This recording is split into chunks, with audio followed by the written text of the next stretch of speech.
all good adventures.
do an ale.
We've got bits, but not for him.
menu got stew and ale.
Hey, you!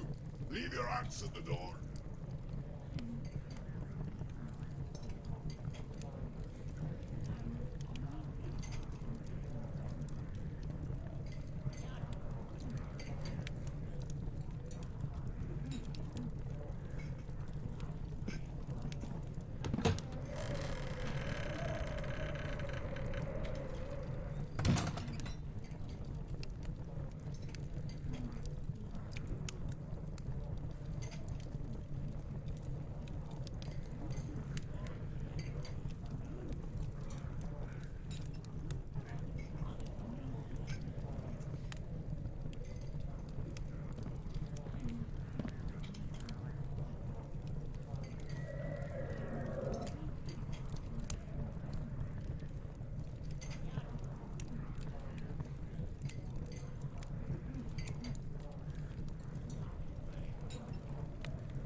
I'll Now see you. that we're all here and ready, let's start by rolling a d20 for a question for your character. This is kind of in honor of last week's kind of feeling. But has your character ever been in love? And how has that been? It seems like everyone's kind of a single person, just adventuring at this point, but maybe there's something in the past. But last time on Regaining Lost Power, you were in the middle of a Yuan Ti cultist temple. You had just taken down the leader, looted the treasure room, and decided you needed to take a quick rest in a very luxurious blood room where they collected the sacrificed blood to their god. And luckily, they felt like they needed to leave you alone as the rest of the temple gathered up their things and evacuated. During your short rest, you did hear some activity going around. You saw that they didn't feel like taking the slaves that they had collected with them. Maybe I'll just get some more later. But you know how the market is. Just like, we'll just find it at the local bazaar. So they decided to sacrifice all of their slaves. And after your short rest, you decided to look around a bit now that the place was pretty much gone, empty. Any remaining UNT, you had the concubines in the pleasure chamber, just sort of cowering from you, who had taken down all of the guards and whatnot. And you searched and spread out. You found a few things, some kind of nice things. You found a star map. You found some parchment talking about the elementals. You found a storage shed with a giant snake that seemed to be counting everything, keeping stock. You found, at one point, an undead snake keeping guard over another weapon room, the armory. And then, at various places, you found more of the dead slaves that were doing various tasks around the temple. But the one thing you didn't find was the scythe you came here looking for. And you felt as if something was wrong.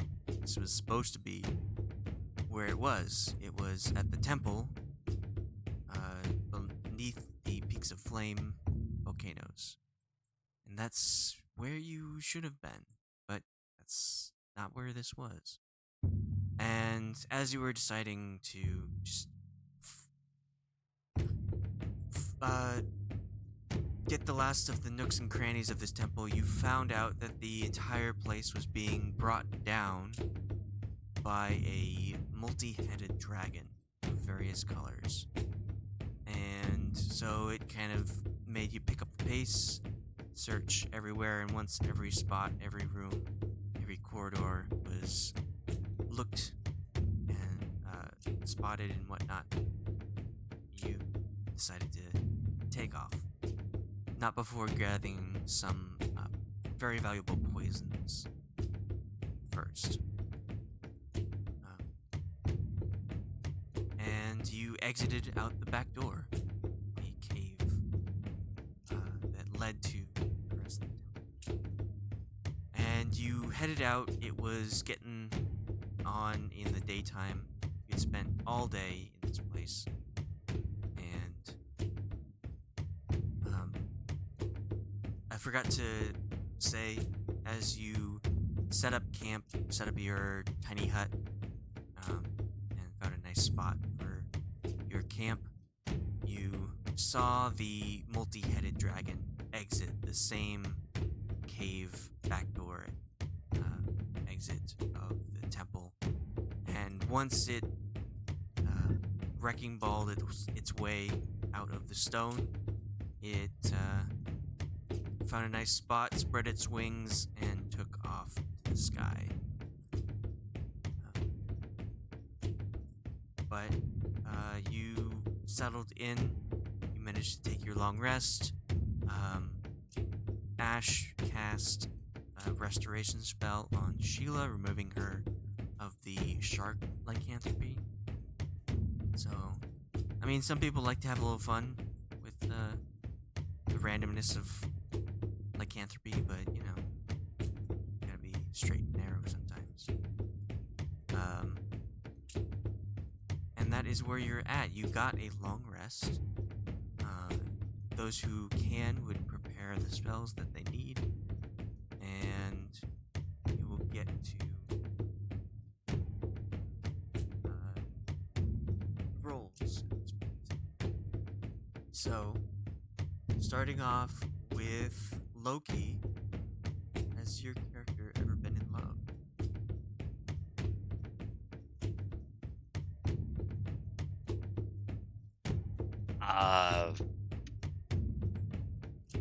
No, not really. Okay, that's an answer. Would you like to say more, or is that it? He hasn't tended to stay anywhere long enough to develop a relationship or really, felt the urge.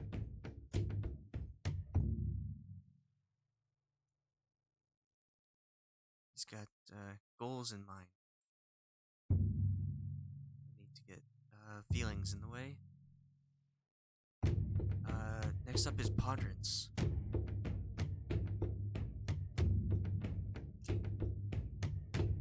Oh, there you go. Let's say Ponderance probably had maybe passing interests or short childhood relationships, but began its pursuit of the plane of dreams shortly into adulthood, which obviously ended up with that eternal meditation. So I'm going to go with no, nothing of significance. Okay. Kahoot.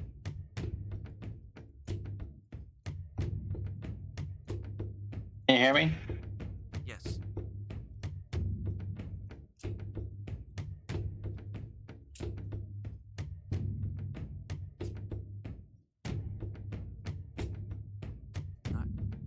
In terms of relationships, no, Katrina's never had one.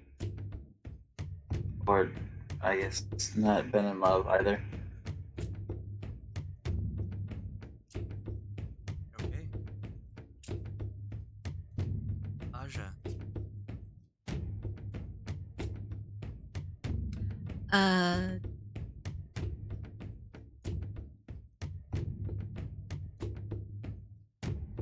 Okay. Aja loves her parents.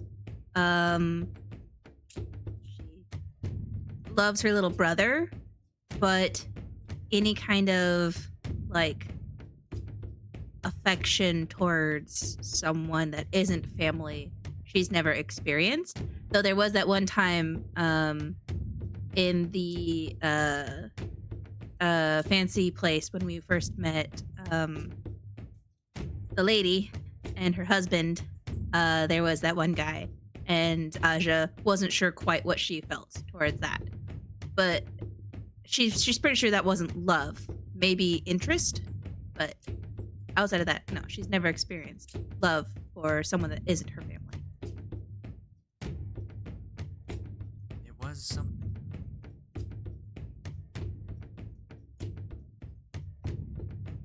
Sheila. Yes, Sheila has been, at least she believes so. She left home very young, as she said before, and she was out on her own, and she did take up with another young tiefling male, who was probably no older than she was. They were both in their, 19 or 20.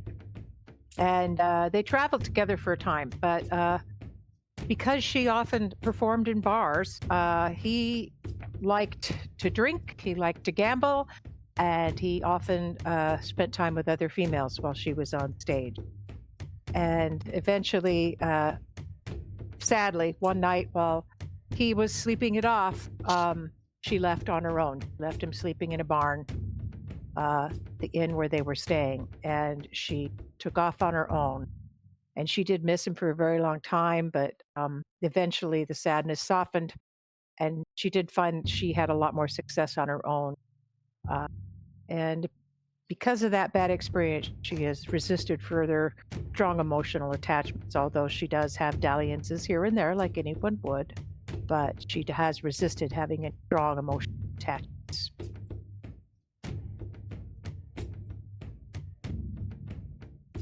And Ashe.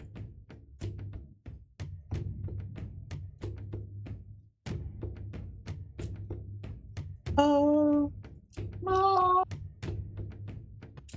Ashe. I would say, like, she thinks she has. But not necessarily like the other person was in love with her also. So, like, that's how she ended up at Thaymarsh. Is one of the persons that she had a crush on.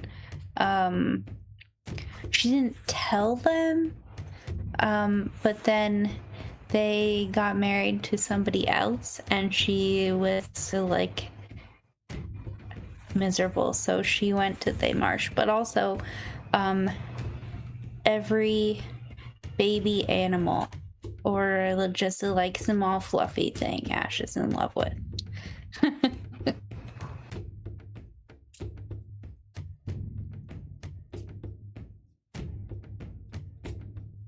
All right. Yes, Sarah had some kind of a young love when she was growing up in her noble family. She had the arranged marriage to Garros, but she felt like she had to love him because you're together, might as well try to. But politics and other stuff got in the way, and so she grew apart, and it was more of just an obligation in the end, just to stay there. So she didn't feel like staying anymore. She saw her opportunity when you caused a ruckus and decided to leave.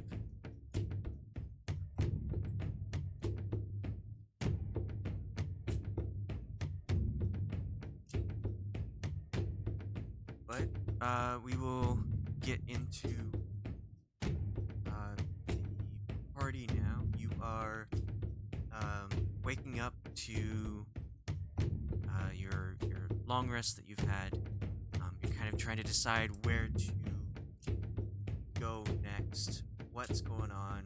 Why were you unable to find that artifact? And where is your next goal in this journey in the jungles of Chult? So you've cast the restoration spell. You've started eating breakfast. It's a bit sore getting back to, like, it's only been a day, but it's been quite a day getting back to traveling.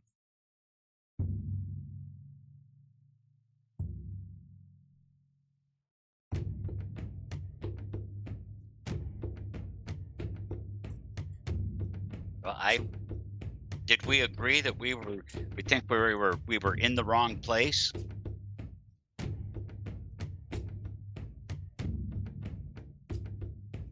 I thought that we did.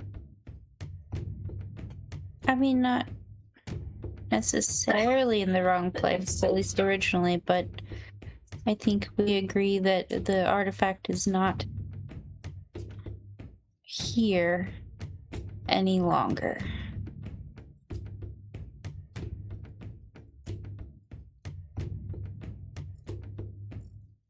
It's the conclusion that we came to.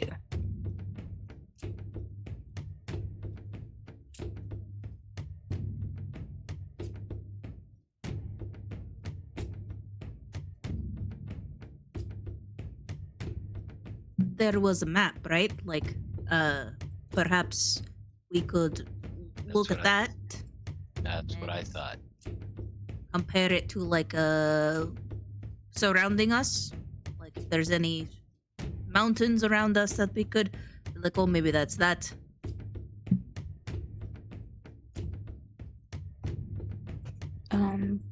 Ashe will pull out the map and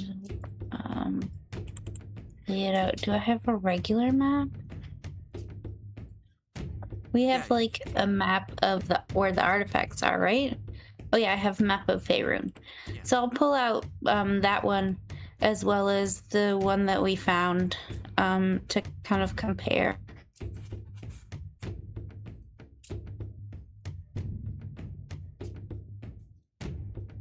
And see if we can find like roughly where we are.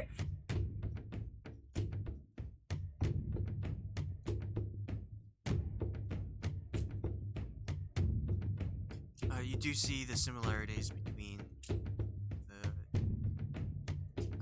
Chultian Peninsula and the map that you got from the Yuan-Ti. You see the lake, you see a mountain range, you see what could be the peaks of flame. You see to the north the ocean.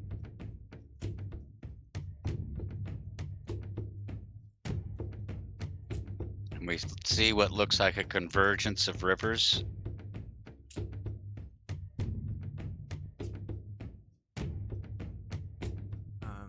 And you see several different kind of icons on there indicating different spots of interest, but you don't know what they mean.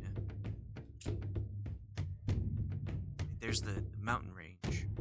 It lines up with the lake, the sea above. But you're not sure what is in the lake or what those three ghostly figures are, or what the skull and crossbones is.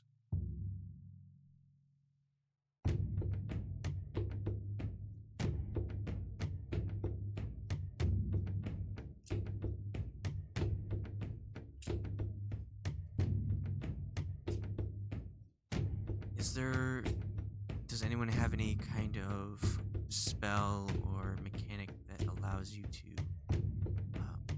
sort of orient yourself based on your terrain? Sort of ranger might have that, huh?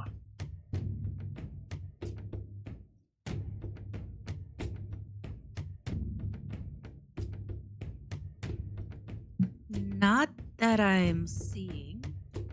I've got Pass Without Trace, Protection from Evil and Good, Alarm, Feats, maybe? Let's see.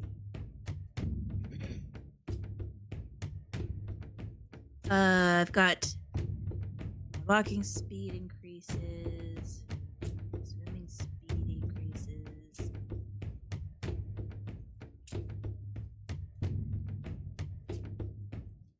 I don't know, when you just do a survival check? Yeah. I'm proficient in survival.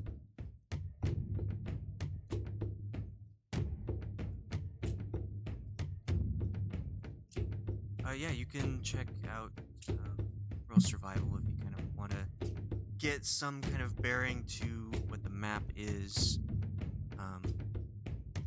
compared Well, to where you're at. I'm and- definitely doing that.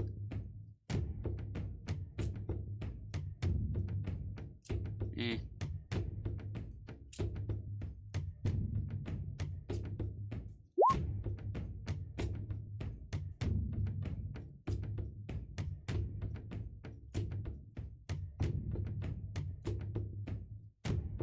Damn. Anybody else, Aja? Oh yeah, there you. Nice. There we go. Somebody's good at surviving. Well, you're checking out the map of Faerun. I guess I'll just bring you to that page.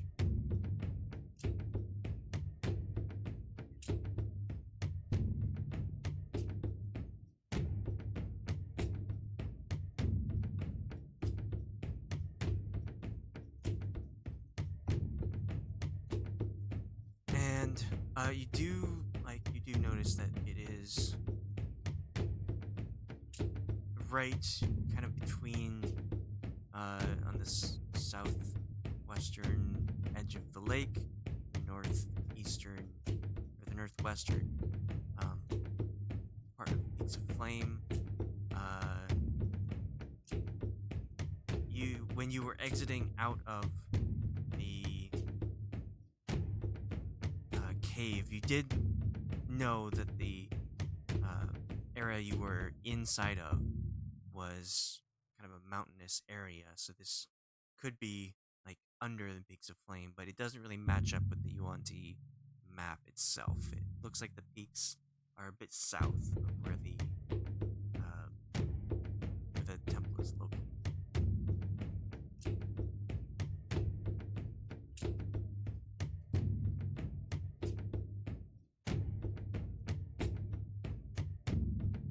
So I'd say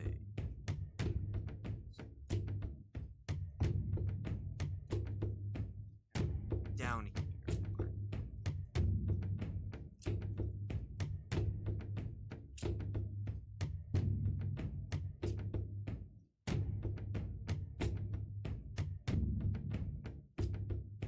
Well, that's where we are now.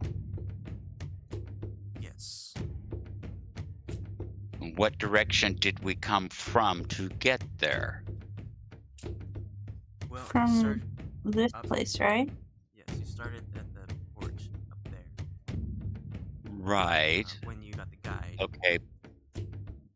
But when we just escaped where we were, Well, Chiz took you to the outside of the UNT temple, like you had asked, and you had led not that far from where you got grabbed up and headed into the temple. On the map, there are several paths. Like, you don't see any paths here where they might be roads that they have created, but these might be sort of survival, but like marked paths that the UNTs made. They can find throughout these jungles without actually having to making roads. So it keeps their areas more secretive.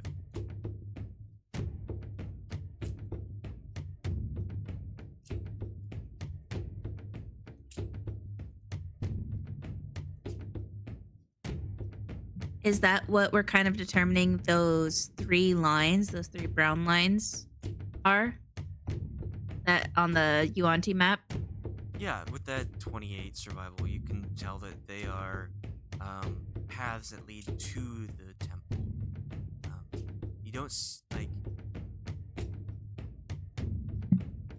you came out a back door. You went in the front door. It was very obviously a front door. There was a large door, and everything was carved out in solid stone. And when you left, it was more of a more jagged rock as you were leaving. and when we left, did we travel north? I mean, you don't really know. Why would I not know?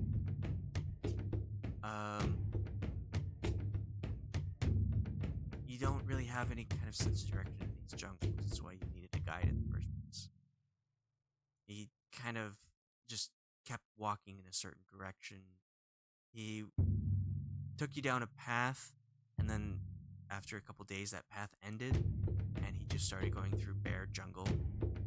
And so it was a bit disorienting to recollect where that was, and you don't have any kind of tools to. You don't have a compass or anything. You couldn't look up above the trees to see where you were. There were no landmarks up until the point of the temple itself. Okay. Aja's going to, because that's kind of where we're at, is that we don't know where we are. So Aja's going to take out one of her special arrows and shoot it directly up.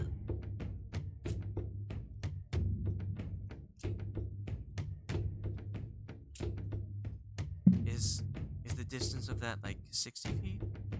Like the max distance of your bow? Let me see. Bird eye arrows. Fire this magic ammunition into the air above you, causing it to disappear into a dusting of feathers and be destroyed. It creates an invisible sensor that you can see up to 120 feet directly above you. I'll share that. Yeah.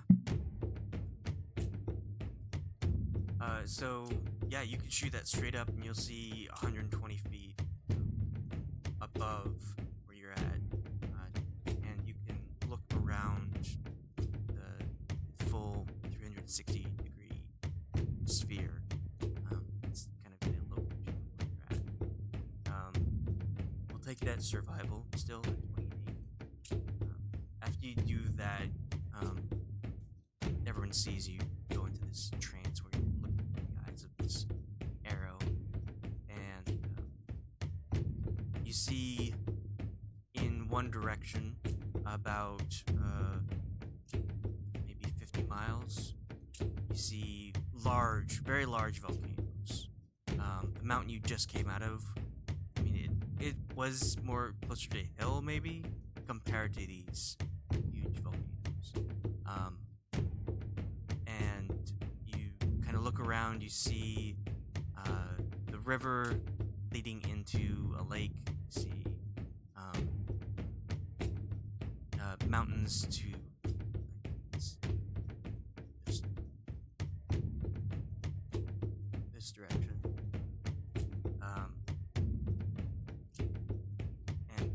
From this position, it's much easier to get a good bearing where you're at, rather than relying on what the jungle looks like.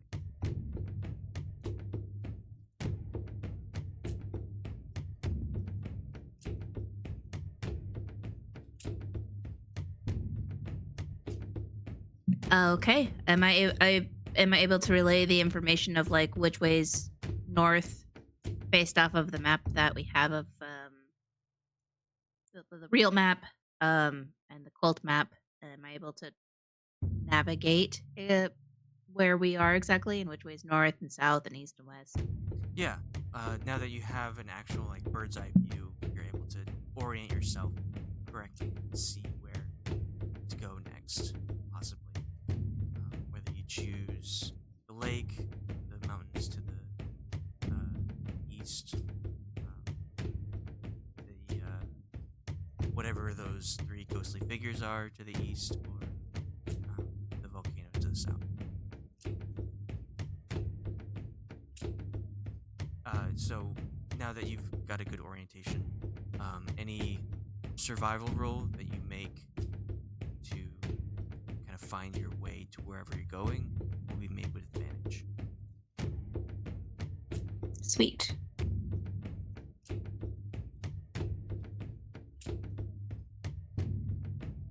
All right. Do we want to go to Flaming Death Peaks, or do we want to go to I Scary think Flaming Ghosts? Death Peaks. I think that Skull and Crossbones. That's where we want to go. Well, I was thinking the ghostly figures, but the skull and crossbones is closer, so we could check that out first. All right. Well, Aja points towards the direction we need to head. Okay, Alright. You all pack up your things, get ready to go. For this first leg, I'll have you roll survival with advantage.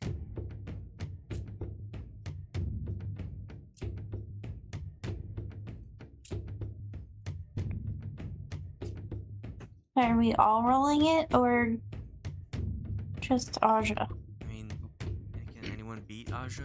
Really?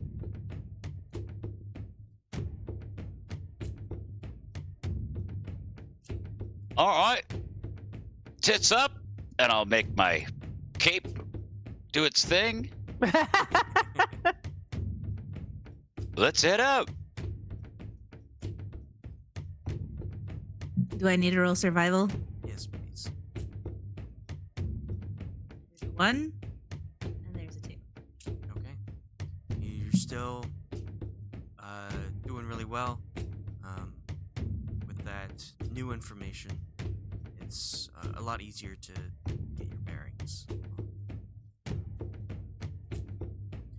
And so you head in the direction you suspect is the Skull and Crossbones, following that certain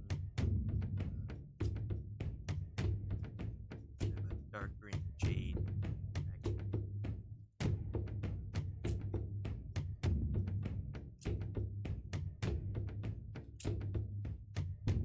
And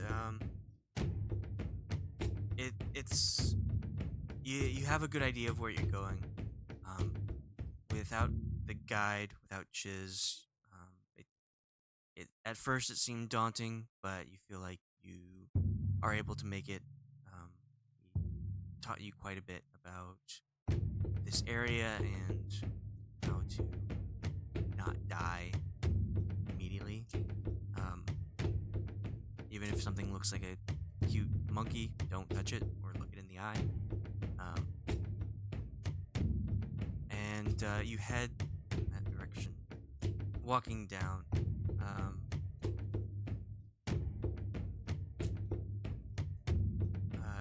Whoever wants to can make a perception check or a nature check. Either one. As you look around your surroundings, trying to find anything that's out of the ordinary or lead you in the potentially dangerous direction.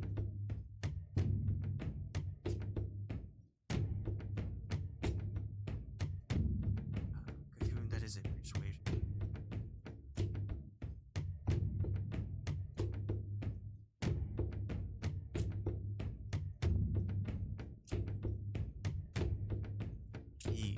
Cocoon He tells was the trying to. jungle not to hurt him, not to attack guys. Yeah. Okay. I'm gonna keep an eye out. Yep. I'm looking around. You have a rap battle between Cahoon and Sheila. Talking about Yeah. what goes on in the jungle.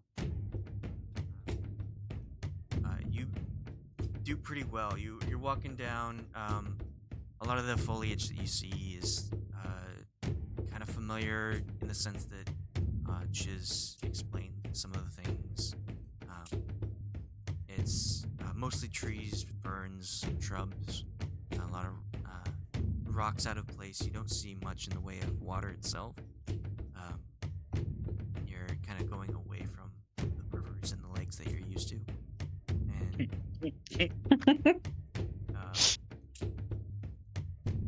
Aja,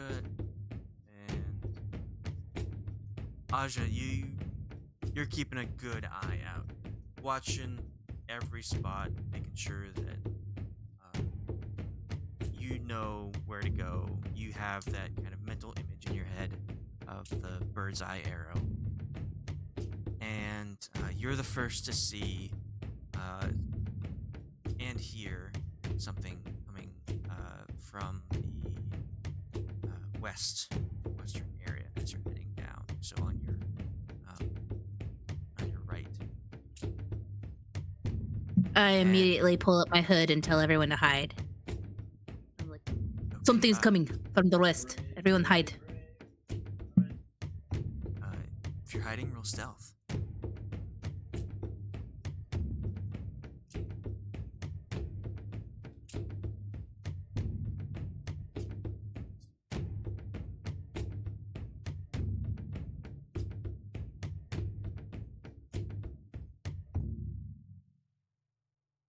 I'll cast Pass Without Trace as well on the party.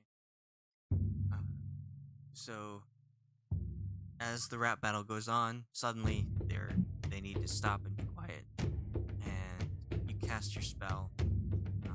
Suddenly, the air around you deadens sound,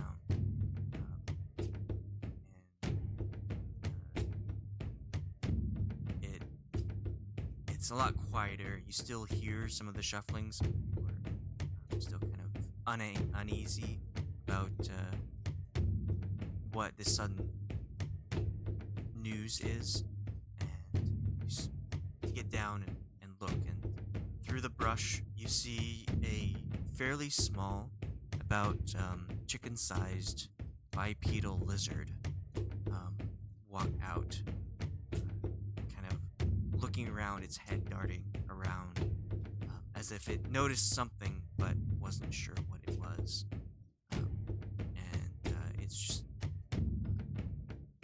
It's walking closer, but it doesn't seem to have noticed any of it.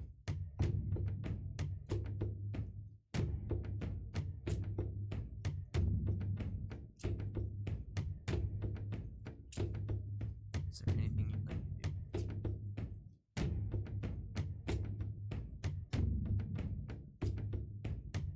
Stay quiet and let it pass by.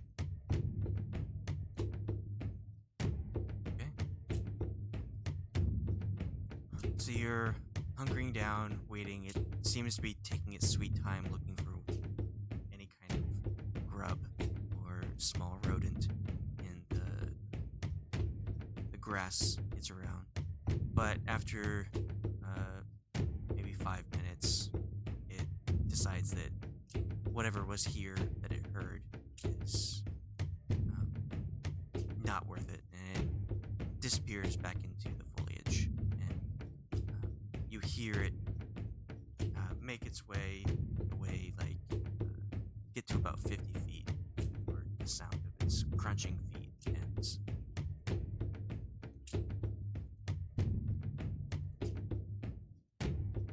All right, let's move. Are we still being quiet?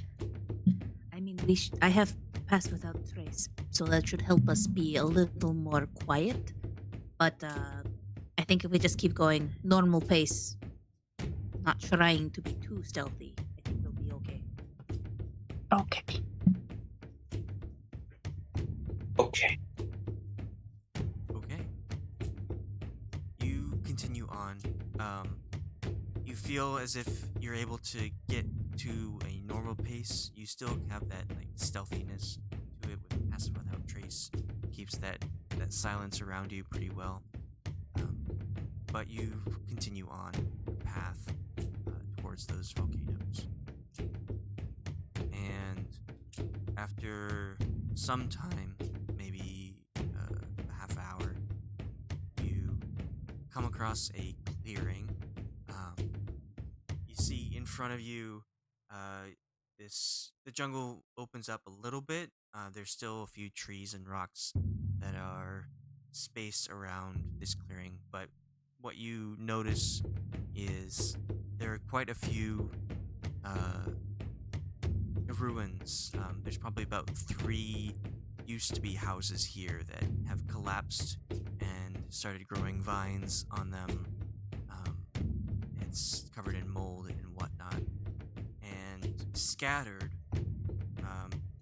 throughout this clearing between the ruins, there are about a dozen of those little bipedal lizard creatures. They seem to be scavenging for whatever food they can find. A couple of them are nipping at each other in a playful manner. This seems to be a bedding ground for whatever these kind of creatures are.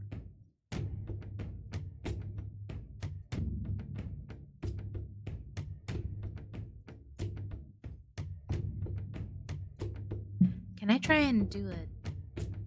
Is there anything I can roll to see if I recognize what these creatures are? Yeah, you can roll animal handling.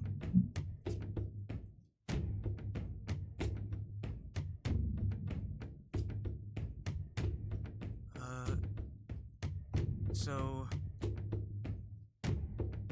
you've heard of larger lizards that walk upright, in like the tales of the guild that you work at, but they're all like just all tales. You aren't sure what this creature is. Cahoon, you have a more kind of familiar sense. The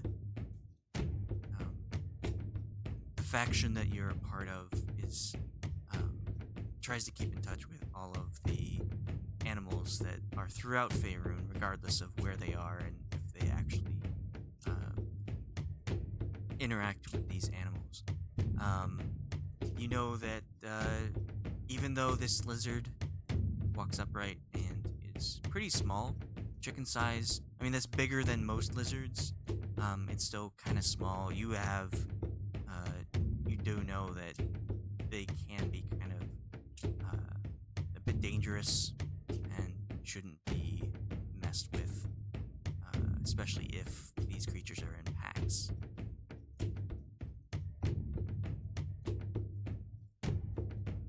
You think they taste like chicken?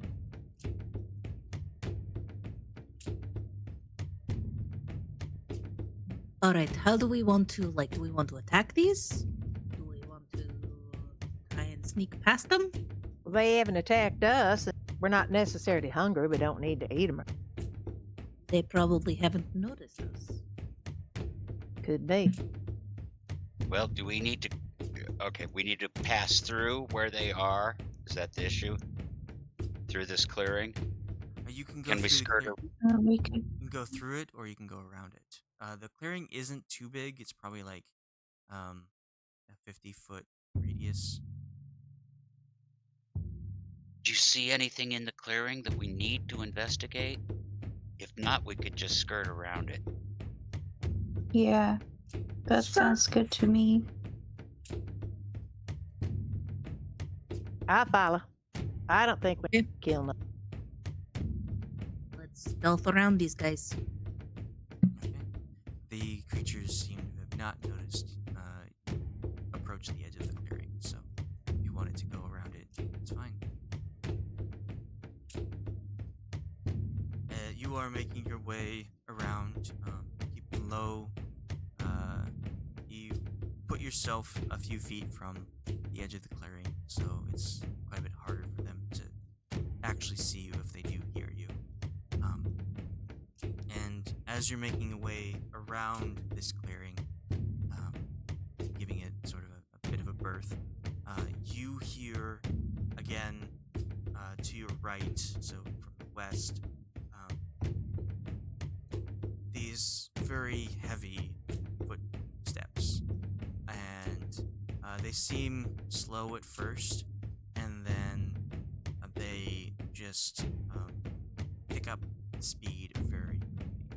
And the little chicken creatures, or the chicken-sized lizards in the clearing, perk up as soon as that happens, and they scatter into the forest, kind of where you are. They expand from the center in all directions, trying to get away from this sound that's coming. A few of them run past you, not even seeming to notice you. They don't think that you are that big of a threat compared to whatever is making that noise. Now I think we want to hide. Agreed.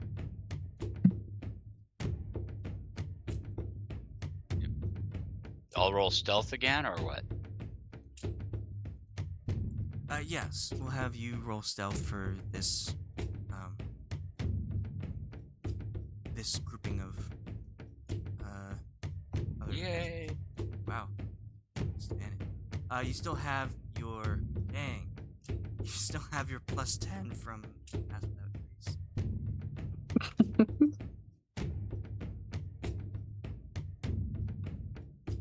Well.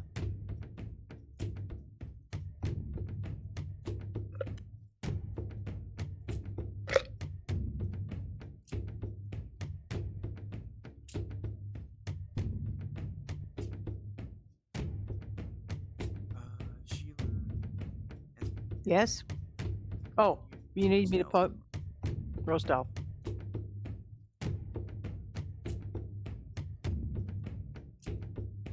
Great.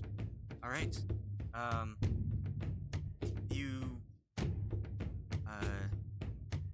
see all these small lizards run past you, and you move back slightly before you get down and try to be as out of sight as you can without moving at all.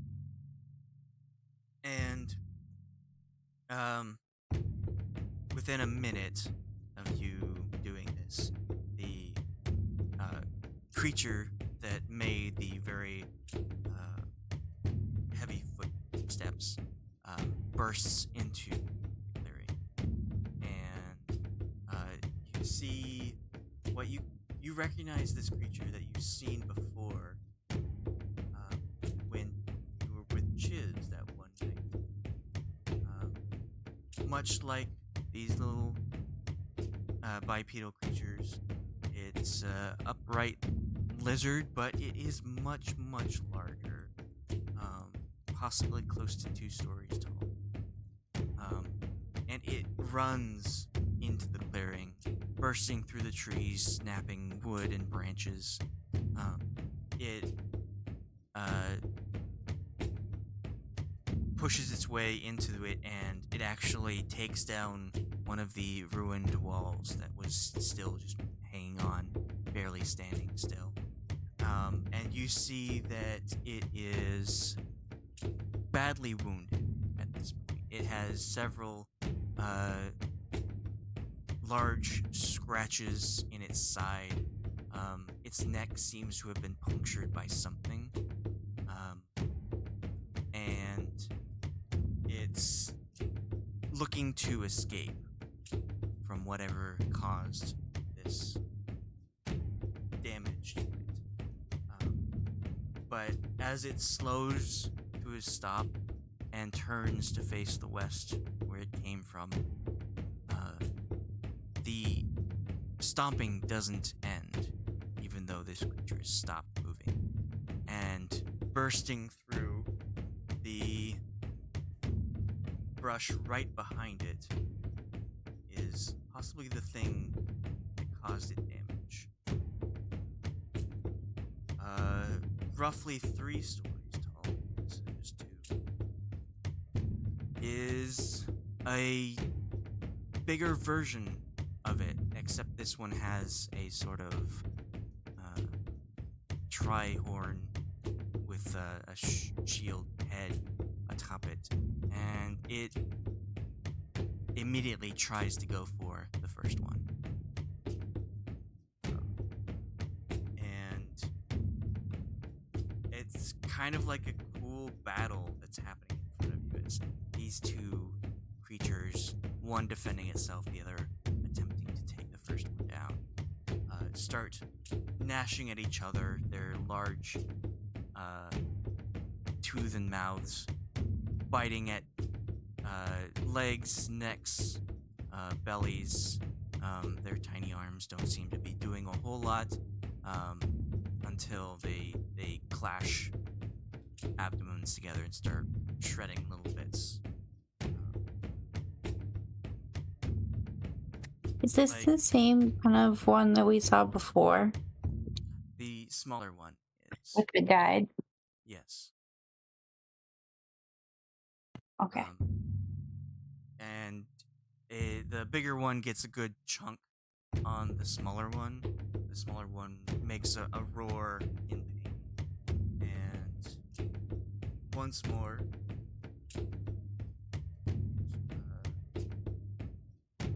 a third bipedal large monster billows through the wooded area, attempting to defend the first one.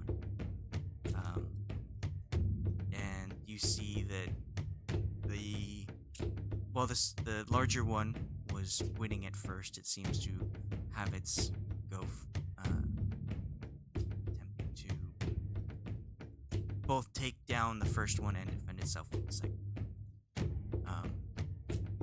So, is there something you'd like to do? Or would you like to watch and see whatever happens to the winner and loser?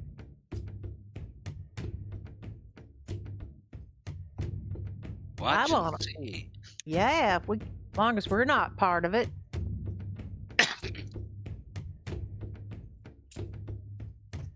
Yeah.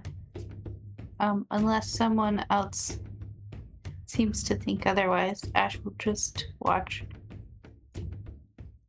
Maybe like try to inch a little bit away.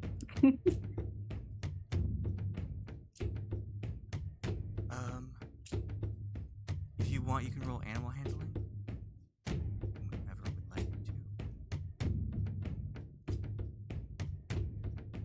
to.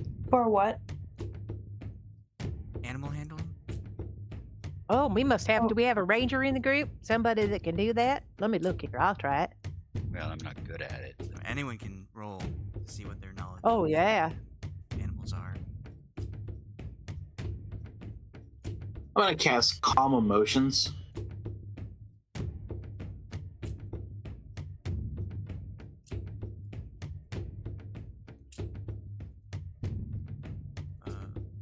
Anyone else want to roll animal? I will roll animal.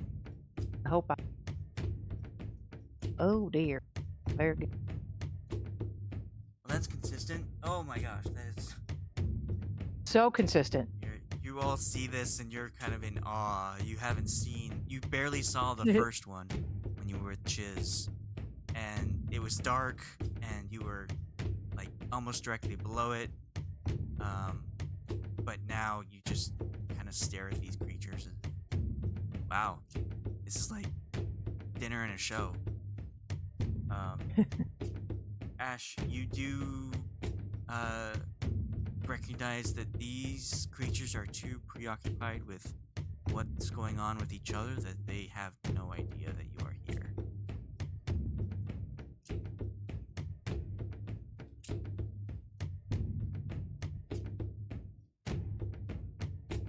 Sweet.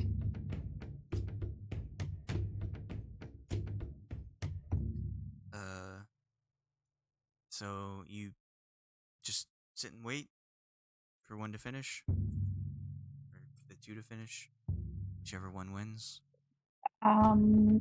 Yes, because then if one of them wins and leaves, then we could harvest stuff from the dead one.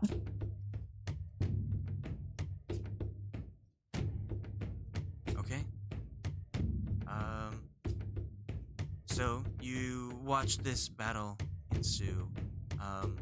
You see the smaller ones try and get good grips, try and jump in such a way to get their talons on the larger one.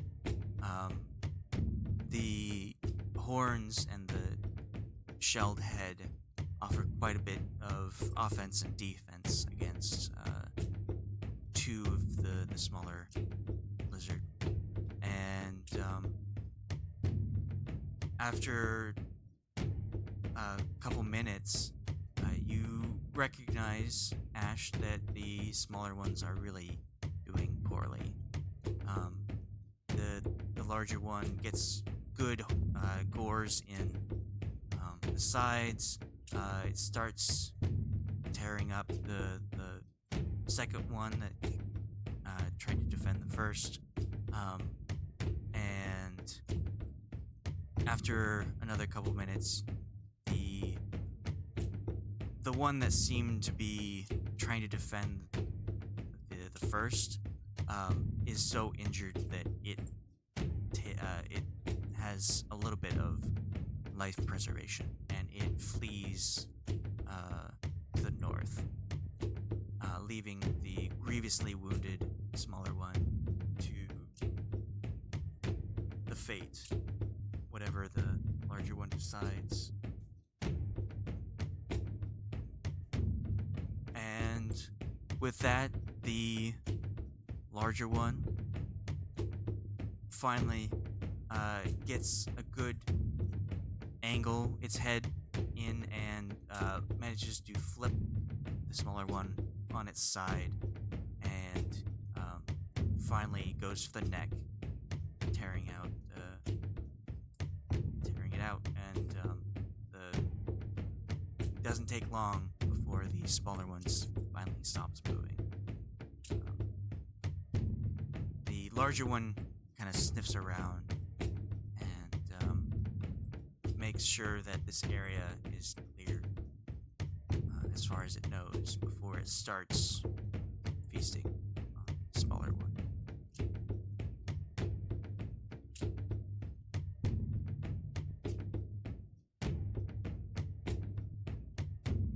Think we can sneak away now?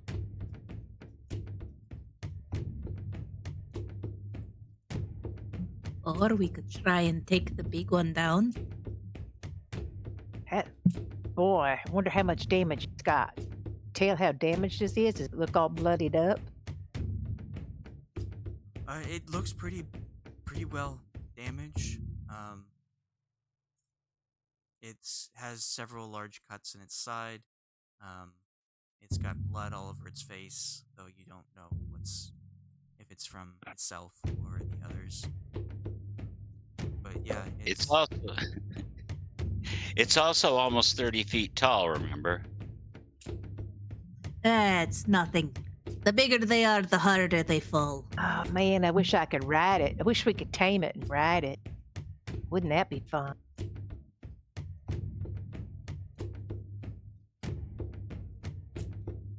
I don't have charm animal. I can only charm person.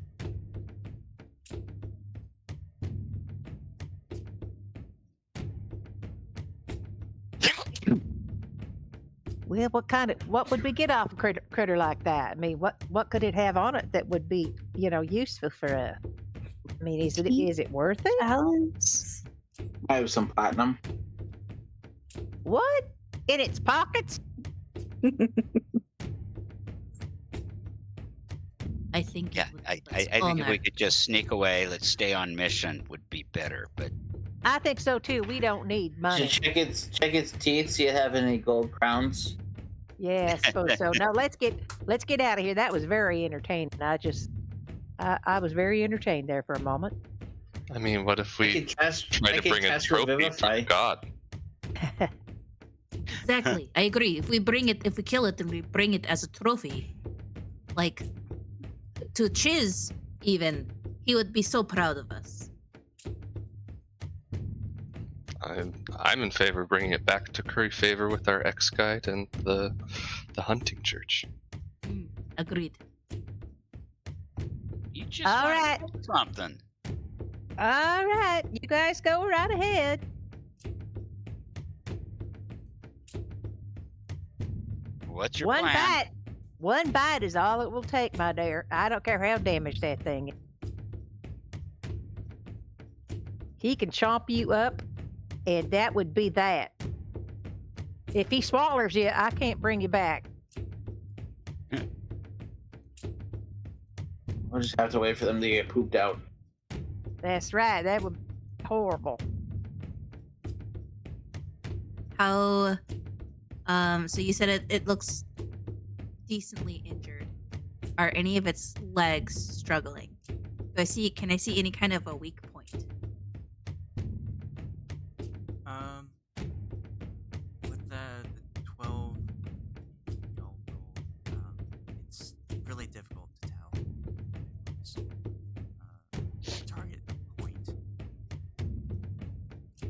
Get that.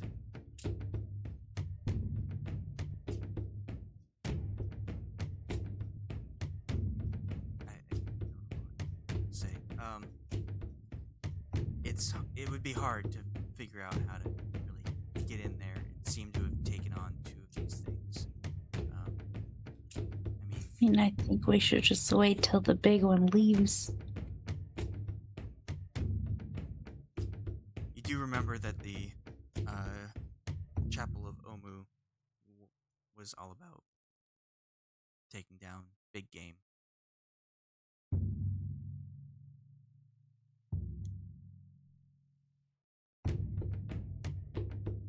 Well, I got some poisons, right? You did, yeah. Wyvern poison. Worm poison. Ooh. If I coat one of my arrows in poison and shoot for one of the open gashes in this thing, perhaps that would help weaken it.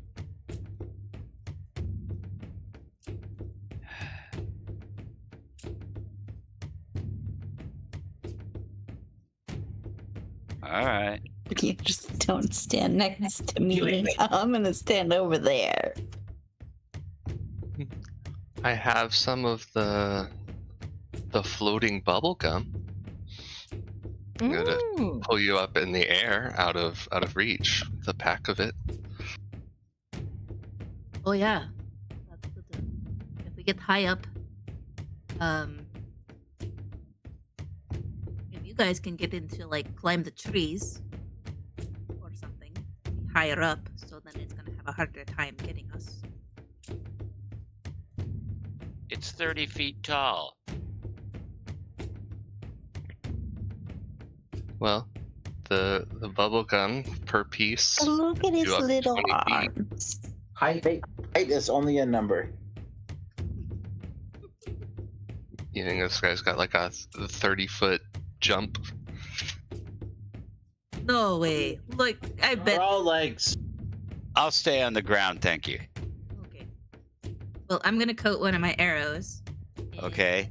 You want me to try to put it to sleep? The poison. That doesn't sound.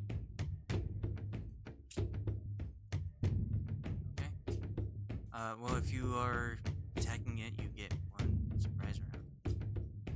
Oh yeah, and I get that. Can I cast Revivify on the one that's dead?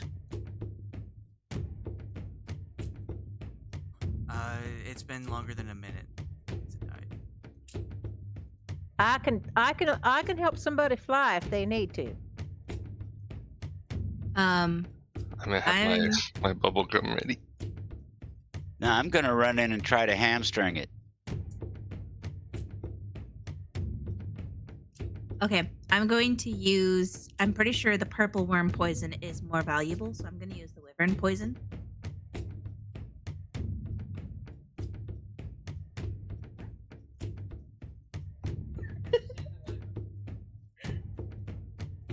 The purple worm poison is more valuable. It's like a stronger poison.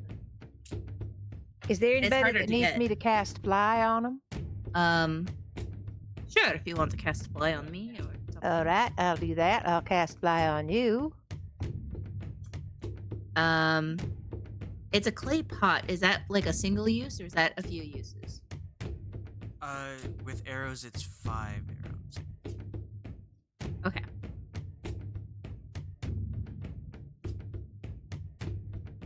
So I have 4 uses now, and I'm gonna attack. And I got that sneak attack. I'm not gonna favor my enemy. I'm gonna hold that. Yeah. Okay. Here we go.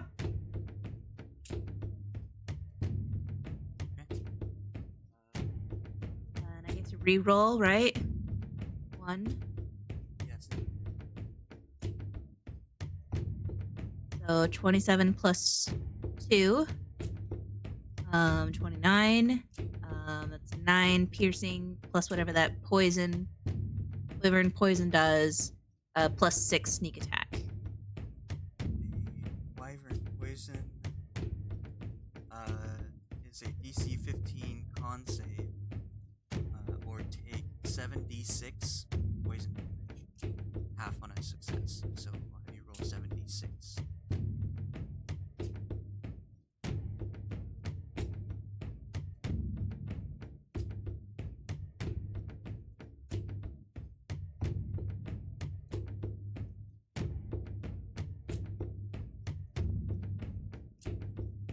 There you go.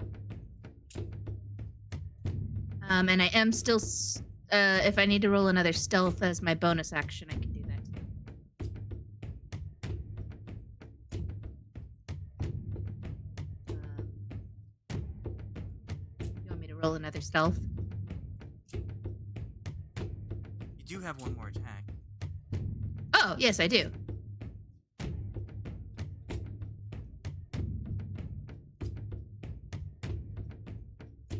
Yeah, that hits. Are you using another wyvern? I'm gonna use another wyvern poison, yeah. Another. Since that is a crit, I'll have you roll 14d6. Jesus. Yeah. Cheese is gonna be so proud of me. I'm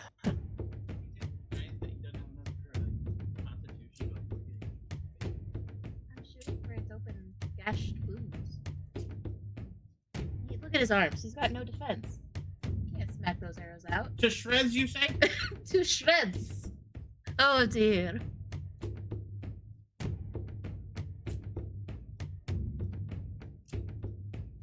And then bonus action stealth.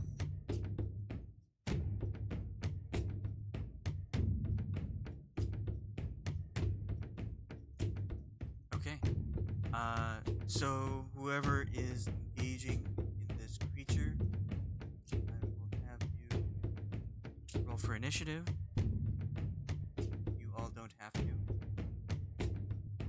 Well, I will help as long as we're here. I better help. But Aja, you loose your first arrow.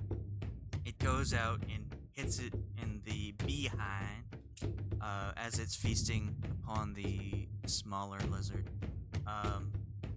And it roars out in anguish. And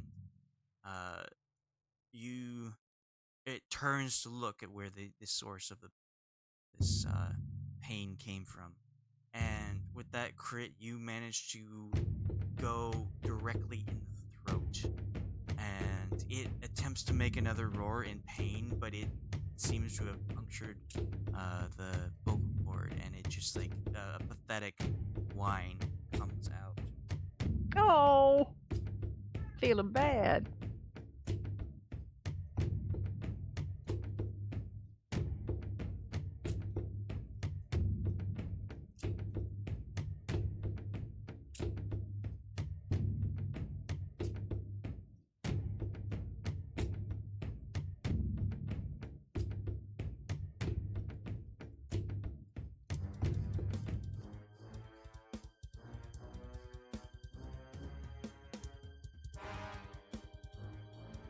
Initiative is a skill check, right? No. Initiative. Skill checks are like persuasion.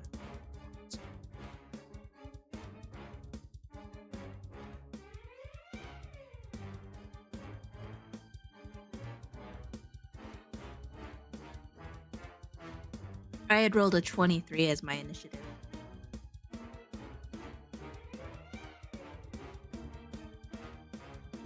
Yeah. Let's see if I have it right.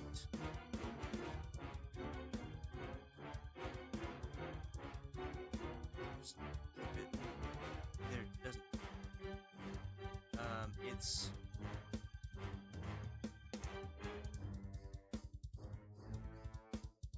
It's about 60 feet from you. Oh, and I'm also able to fly as well.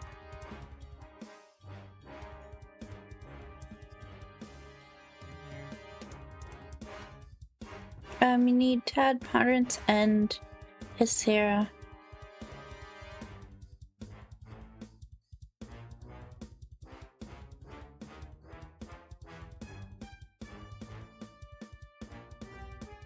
And I don't think that Cahoon rolled. But also he went to get a drink, so give me 1 second. You might not want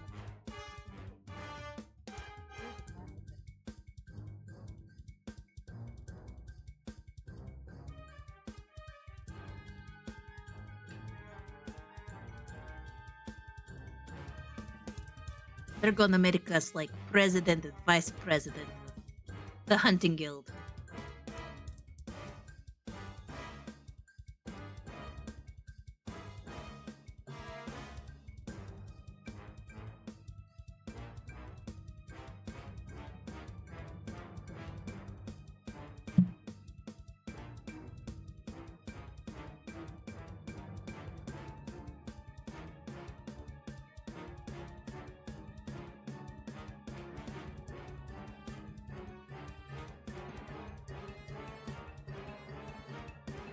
Okay,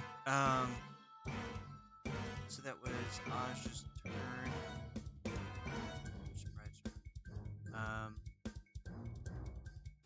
Ashe, you're up next. She went to go ask Taylor if he wanted to participate or not. Sheila. Yes. I'm just feeling terrible about this poor thing. I just don't want to. All right. I'm gonna. I've already cast fly on her. I will.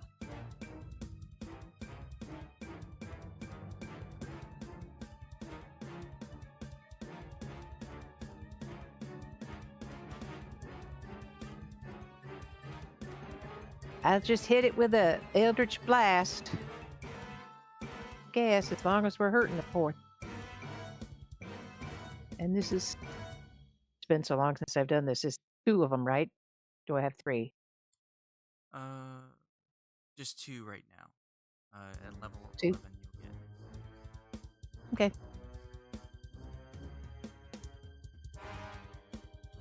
And the second one hits.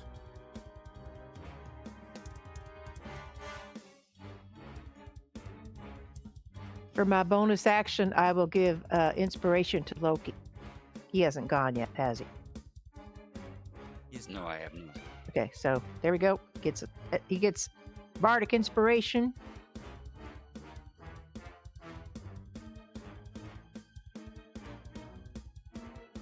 Loki. Me.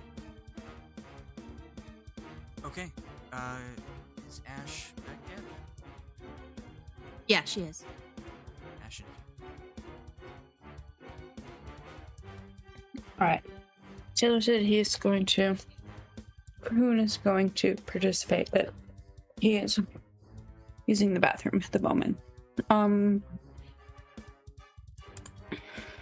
Ashe will cast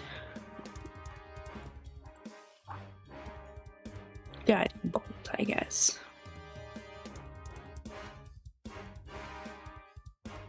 Hits.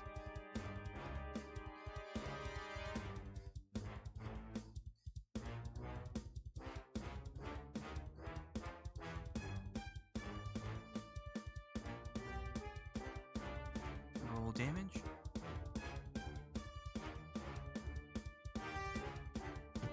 $21.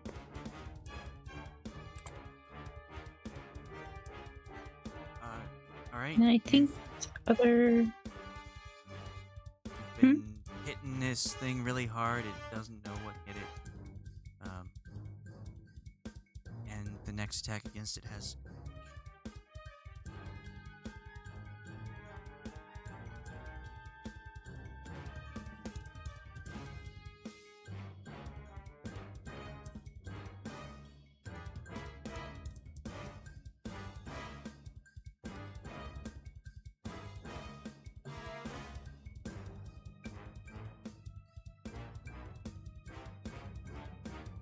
Anything else you'd like to do, Ashe? I was just looking, but I think the other thing that I was thinking about is a weapon thing. So, no.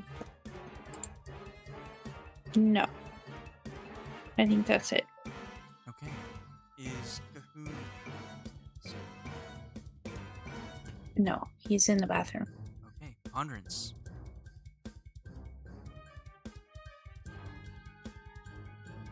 Okay, I'm gonna step 10 feet away from everyone else. Use my bonus action to bring out my arms. Then I'm going to dodge. And that's my turn.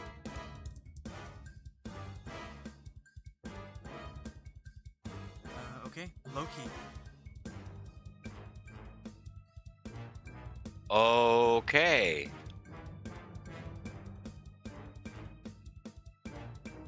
I'm going to dash in, and as I said, I'm going to try to hamstring it. Boom. You got? Did you use your? I haven't used. Don't need the bardic inspiration yet on that one. Okay. So that's a hit, I assume. 25 hits, yes. Can he add Okay. the D8 to his damage? Not anymore.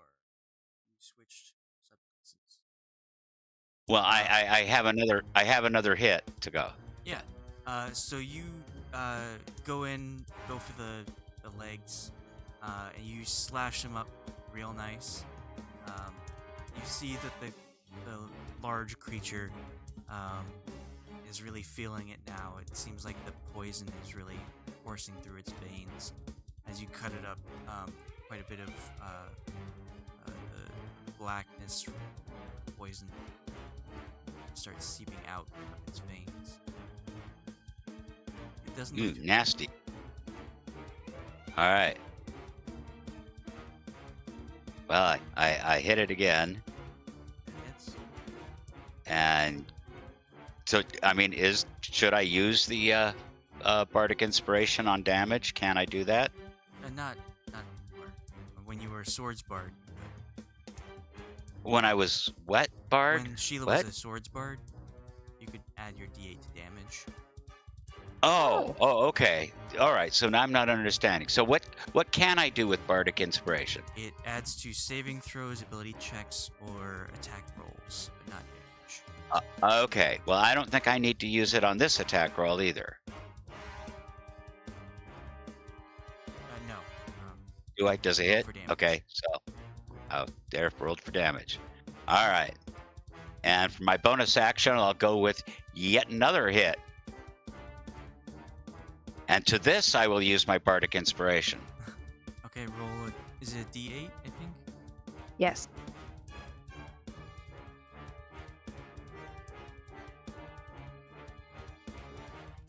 Okay. That does hit. That does hit. So for another 8. And then I dash out of the way. Before you do so, I want you to describe how you take this creature down.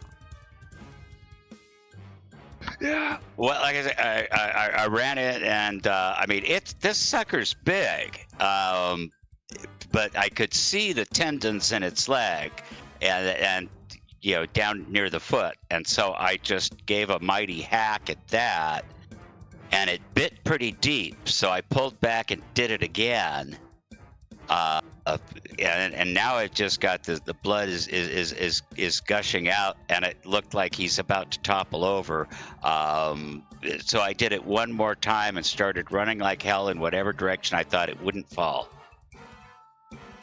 Alright, you get out of the way as this creature falls to the ground with a mighty slam. The stones of the walls to the ruins kind of bounce up slightly as it feels the impact of this creature to the ground. Yeah, phew. Aja did 117 damage in one turn. My so, goodness. Yeah. I could have done more if I made it my sworn enemy. Cthulhu finally got there, so he'll hit it once. I'm the biggest predator in this forest.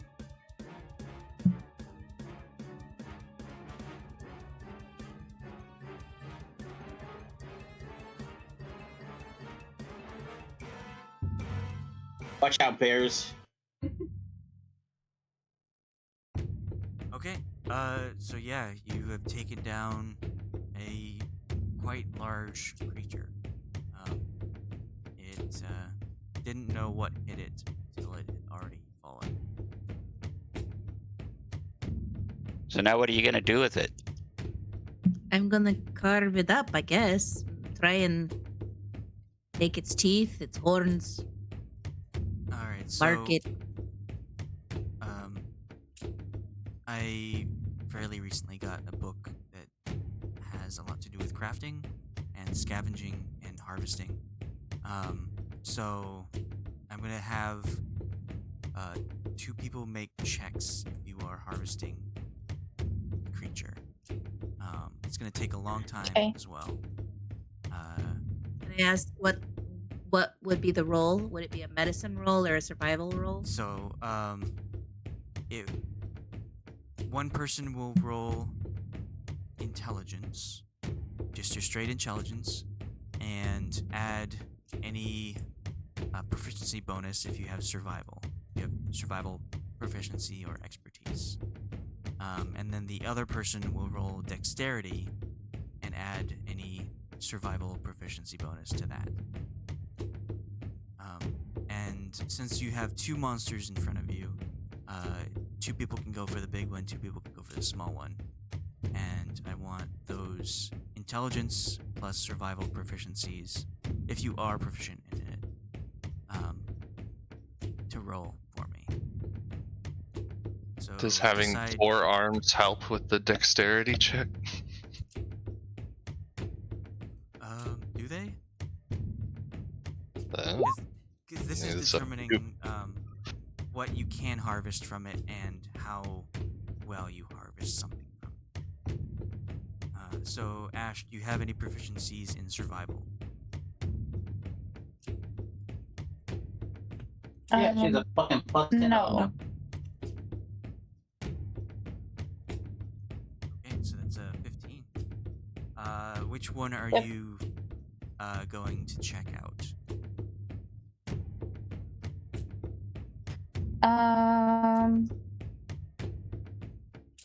Good question. They're both single and ready to mingle. I guess the bigger one. Okay.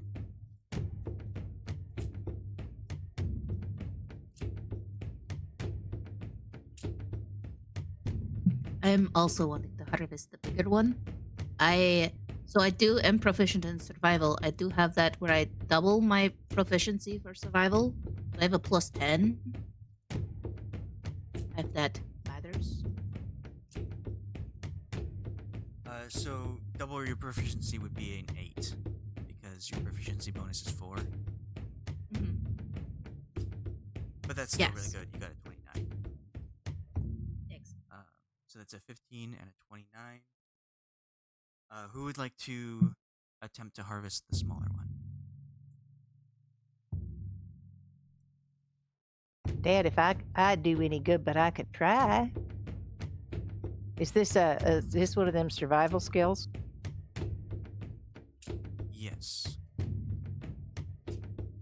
So you choose either intelligence or dexterity, and make one of those rolls. And if you have proficiency in survival, you will add that to it. What about Bardic Inspiration? Yes, Bardic Yeah. Inspiration would add to Oh, the roll. well, I'll give Bardic Inspiration. Who's going to try this? That already has any proficient? Because I do not have proficient. Well, I don't know if anyone remaining has very high intelligence, but I think does Ponderance have the highest dex, or what's the dex of Loki? Yeah, Loki, what's your dexterity? He went to the bathroom. What is it with the bathroom tonight? Milo? Mine's Oh, no. 3 or plus 3. Okay. Trying to get somebody to chop this.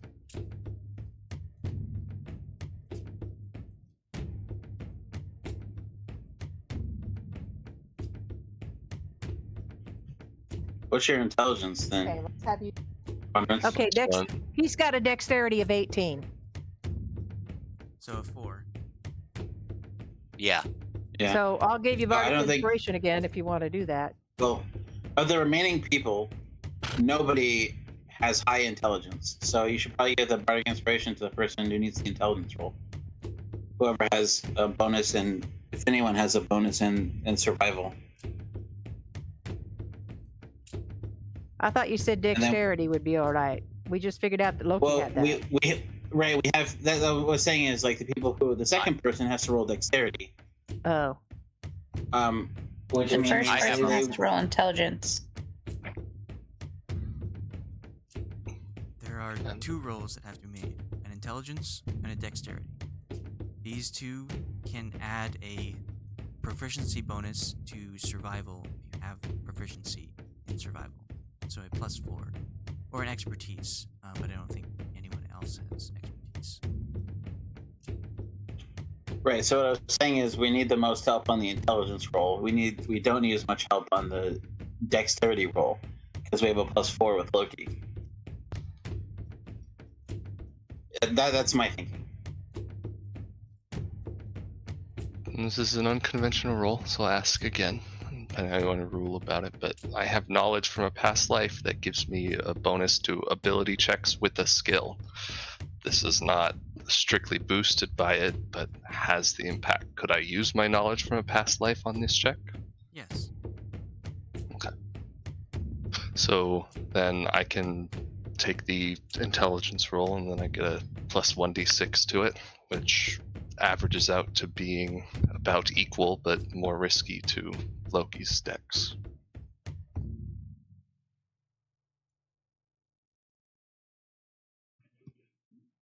Sheila and Loki, are you okay with that? Does that make sense? okay, fine. Yeah, I cast it. There you go. Alright, so Ponderance gets Bardic Inspiration. You can roll Intelligence if that's what you were coming up. And Loki can roll Dexterity. Yep. It's not a Dexterity saving. Oh, But- sorry. So what the? You a 5 plus 4 dexterity. That's dexterity. I don't know what. Well, Loki, do you have proficiency in survival? Yes. Okay, that's an additional 4.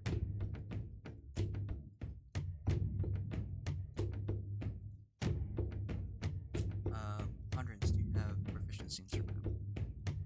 I do not.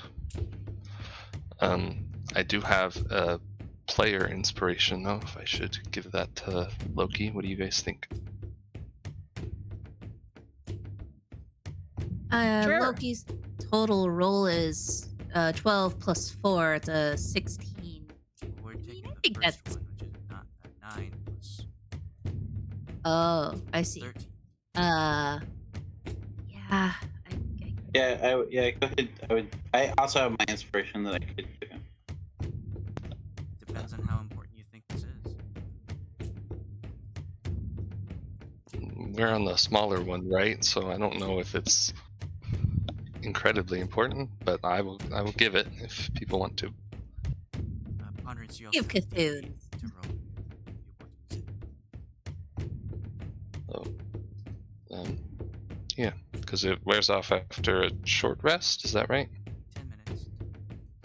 Okay, yeah, then I'll use it. I'll give my inspiration to Loki for the reroll.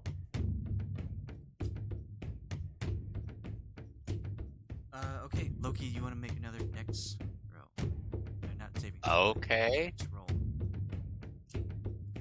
Okay. s- I don't even know what I'm doing. I'm hacking at something. You're gonna cut that thing up s- so we can you are craft with it. trying not to hack it up as Ponderance is surveying the creature, seeing the wounds, trying to figure out the best way to get things out of it without damaging the things you're harvesting. And Loki, with your dexterity, you are attempting to very carefully pluck said items out of the creature without breaking them or hurting yourself. Well, I'm not doing so well at it, am I? You're fine. I mean, this is all very new. I was reading up on it today, and so we'll get more in depth with it later if you want. It also goes into like minerals, like wood and iron and ores. And it's not just beasts you can harvest from. You can pretty much harvest from any creature, even like constructs or celestials or fiends. And you can get various items which you can craft stuff with, or you can sell it. So I'm trying to get more into that and seeing how that goes. We don't have to do it if it's way too complicated, but I thought I'd give it a go.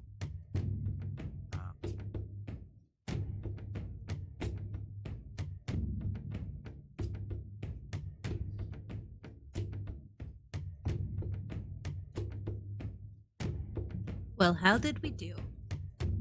Really well. We need to store this stuff. For the first one, the larger one, you managed to get quite a few of the major organs. You got a heart. You got the heart of the lizard. You got a liver of the lizard. And you were able to get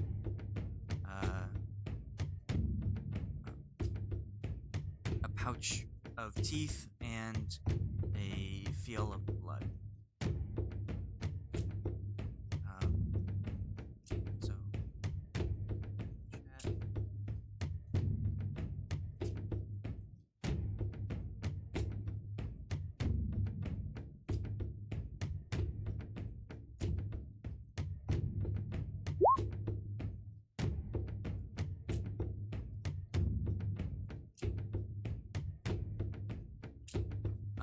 And the other one,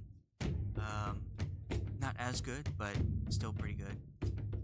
You got managed to extract a pouch of claws, some of the smaller bones. You were able to get a bit of fat from between the skin, and you managed to pluck out both of its eyes.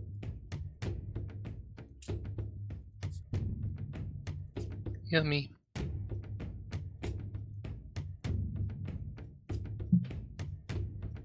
We can use Impressive. That. Yeah. Considering that the other one was already chomping at it. Is there one more thing? Oh, bone.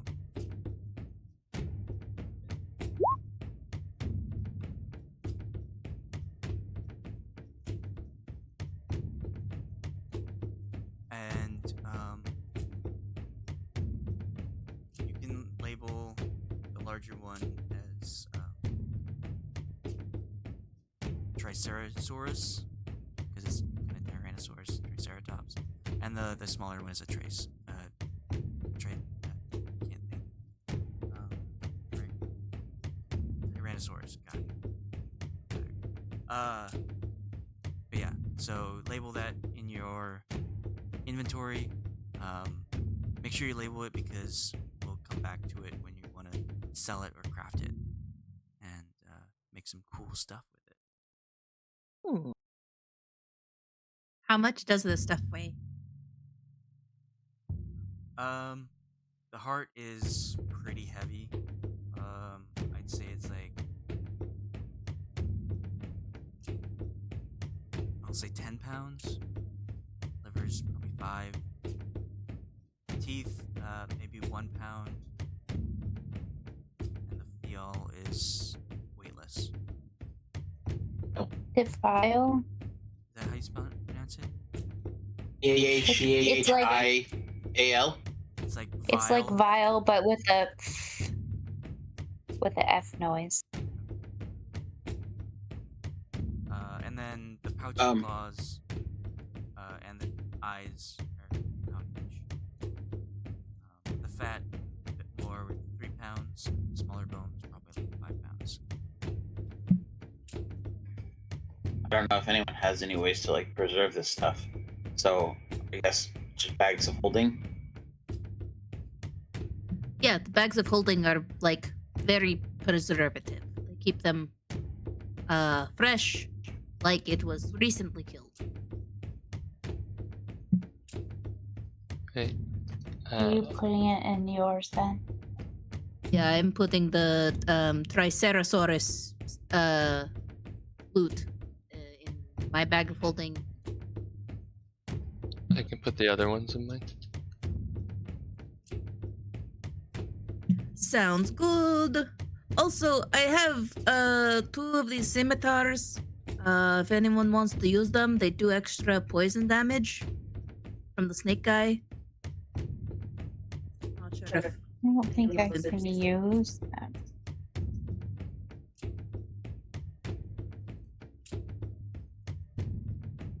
maybe we can sell them or something.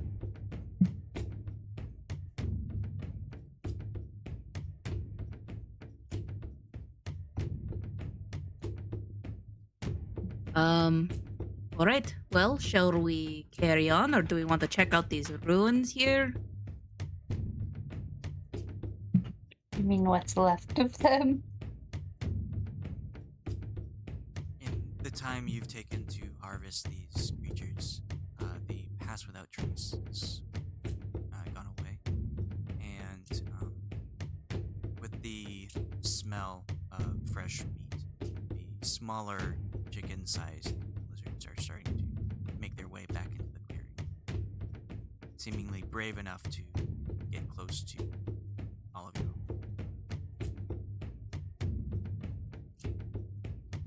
All right, let's get out of here. They can enjoy the rest of the remains, the scraps. Maybe we could try to tame one of them.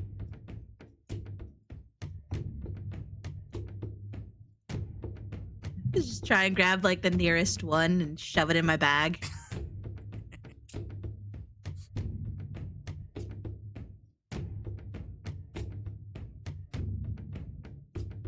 Okay.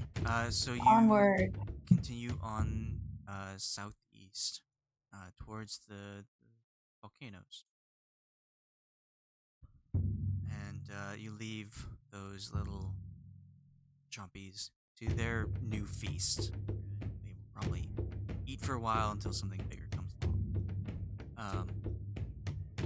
But yeah, you head down.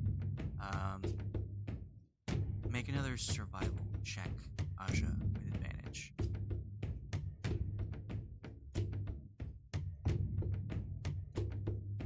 Fucking hell. Alright. Well, fucking Rangers rule. Yeah, you, in all this commotion, you were not phased at all for the direction you were heading. You're like, alright, we're going, and you head off, and you know exactly where you're going. You don't even need to check a map. You're so aware of your surroundings. You make your way through these dense jungles, able to get through the foliage without any kind of issues on yourselves. And after traveling for about another hour, I'll have you roll a perception check. Can everyone do it or just me? Yes, this is everyone. Okay. Cool. Okay, perception. Yes. Unless you want another rap battle. Look, Cahoon really wants to duke it out with someone verbal.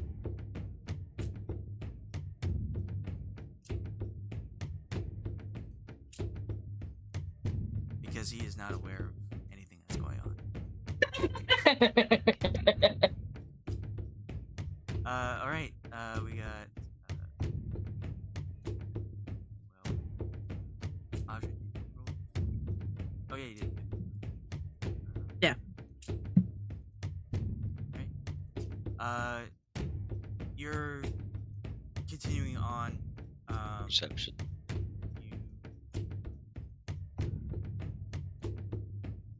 You're laser focused, going to your goal. You had a little bit of distraction. Not anymore. You've got your loot to either sell or craft later, or as trophies to the Temple of Omu. And as you are making your way, you see another little clearing, because narratively it's easier to show people what you see in the clearing through jungle. You see another clearing, and in this smaller clearing, you see a humanoid figure, appears to be a man, who is looks to be leaning against one of the large trees, and in his hand, you notice a very large tome. If you were to feel it, it'd probably weigh like 25 pounds. It's pretty big, very thick and hefty. And as you're walking towards him, two of you recognize this person. You've seen this person before. Aja and Loki, you recognize this person immediately. And one other person in your party notices. As you see him before he notices you, and recognize him as you. I'll What? give do you know? I was hoping for the other one. All right. Do you remember his name? Either Loki or Asha. Do you remember his name? I'll give you inspiration if you what? remember. Do it. You look at my notes. Oh, there! I just saw the portrait up there. I don't know. Wait a minute. Hold on. I got it. It's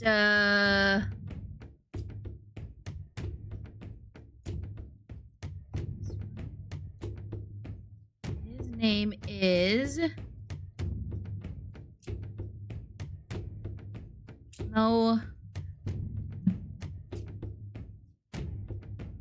Brackish devil. 10. Secret Convo. No, hold on. It's not Senor. It was fucking shit. 5. Baron Thaymarsh, Baroness Si Senoro Savors. 2. Midnight Soul? 1. No. Damn it. I can't read my notes fast enough. His name is Melodious. He Fuck. is the bodyguard to Senor Ode. And it's kind of weird that he's here. Just randomly in the jungle. Yeah. Is there, as Aja and Loki, as you notice him, and of course, Sarah recognizes him. Is there anything the two of you do when you see him in this clearing? Shoot him. I draw my sword. Okay. Draw my loot. I think what I would do is I would immediately cast Pass Without Trace again. Okay. Try and stealth, and especially try and stand in front of Hysera. Okay. Whoever is trying to stealth, roll stealth. Loki and Ashe, when you see this person, you hear a very quiet gasp coming from Sarah, and then you notice that she stops breathing, just out of shock.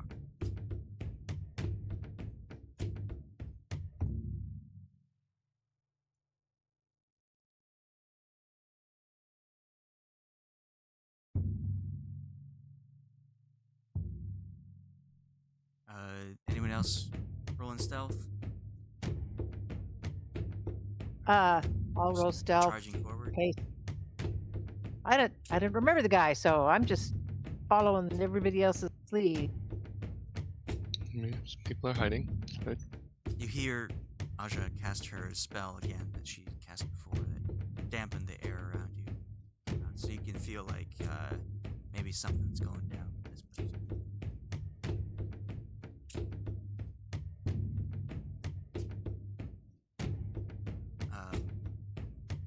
Well, I guess I hadn't hit stealth, but not that. Cahoon? It's going down. Would you like to roll? Sure, I'll roll stealth. You really don't have to. Stealth isn't really Loki's I mean- thing. You know, it's It's low key not my thing either.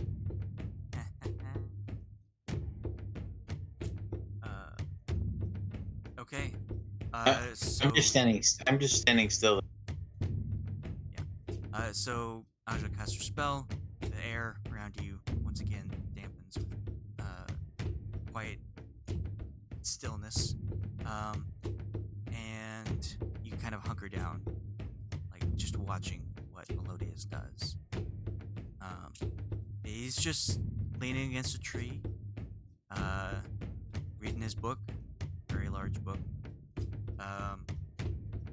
And after like 5 seconds or so, you see him look up at the party, and he gets up off the tree, and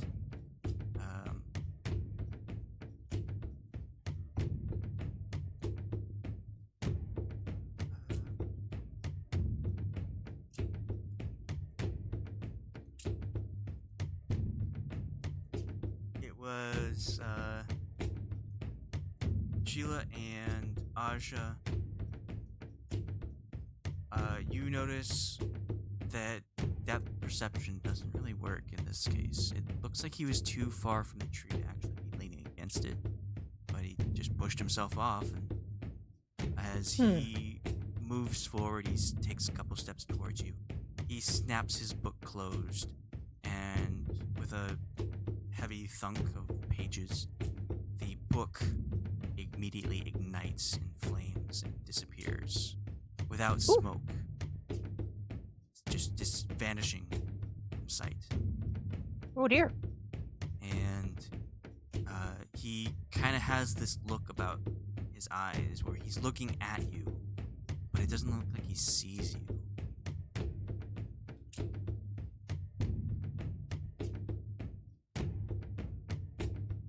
And I don't think he's really there.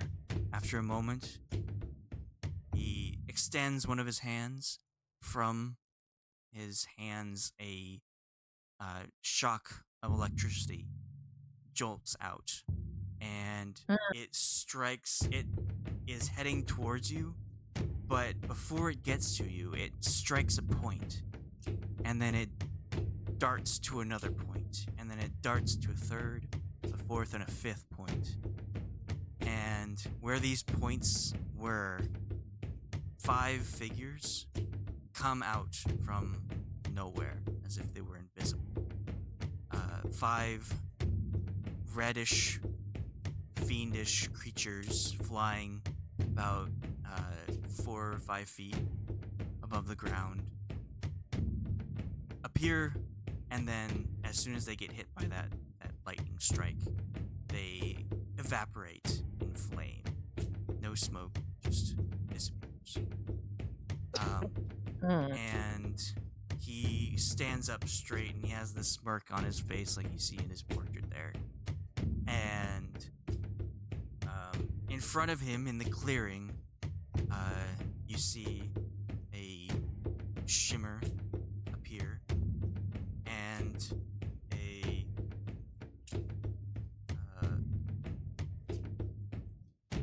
creature that looks very similar to one you've seen before. I want you to roll either a religion or a history check. Would this creature happen to be of the fiend family? It is, yes. Then I believe I get advantage Sweet. for my favorite enemy. Oh yeah. Pun intended. So it was history, you say? History or religion?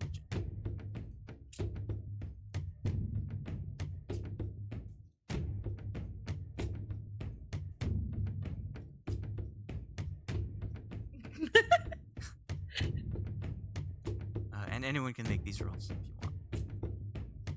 To see what's going on with him. To see what this creature just appeared between Melodious and Oh. yourselves. Okay. Yes, I would like to. Ashe, as you utter the words of your guidance,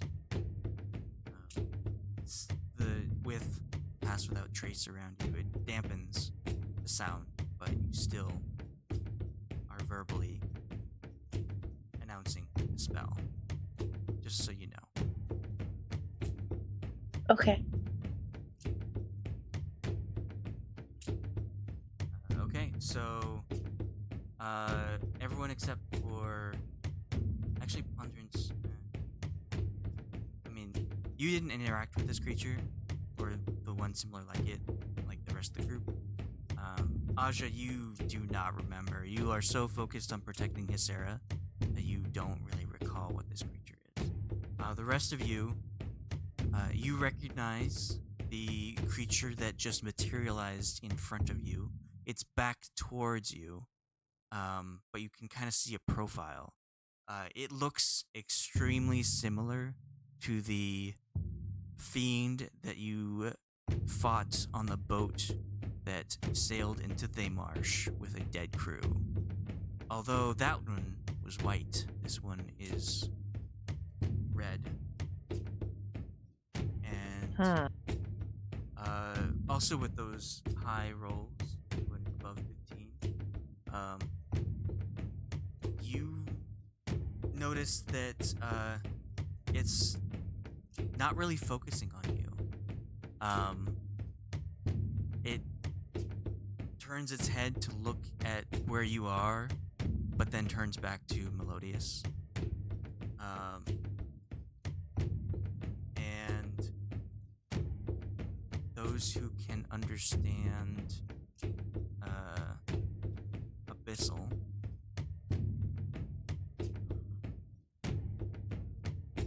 Oh, which is me. Who knows Abyssal? And me. I do.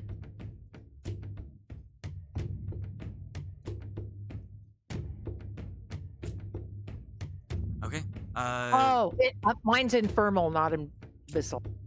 Oh, okay. So I guess Aja, you hear the creature that the devil, I guess, in front of you that appeared, speak in Abyssal to Melodious, and it says, "This is too far for the blood war. We just want what's ours. You must go before you are banished back to the Dying Hells." And Melodious says, in common, you actually, Loki and Aja, you never heard him speak. He was completely quiet at the dinner table. So He was always Okay. eating. what was that? He was always eating. He was No, not. he wasn't eating. He refused to He eat was the the food. only one who wasn't eating at the table. He wasn't Yeah. eating. He wasn't talking. He was just smirking with his jerk Smirky. face. Yeah. With his stupid face. Yeah. And he says, "It is never too far for a blood war, but it is you who will be sent back to the Nine Hells.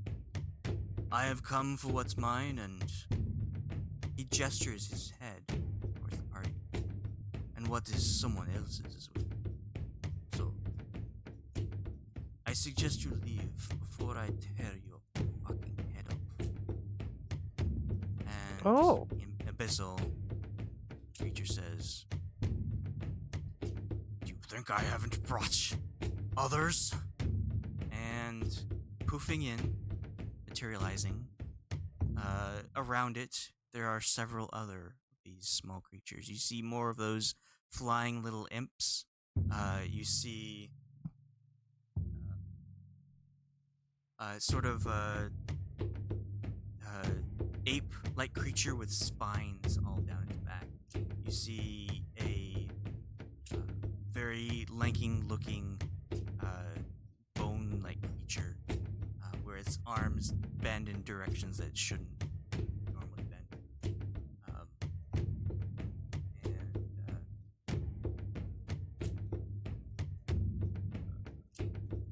You see, like, maybe 24 of these creatures pop into existence.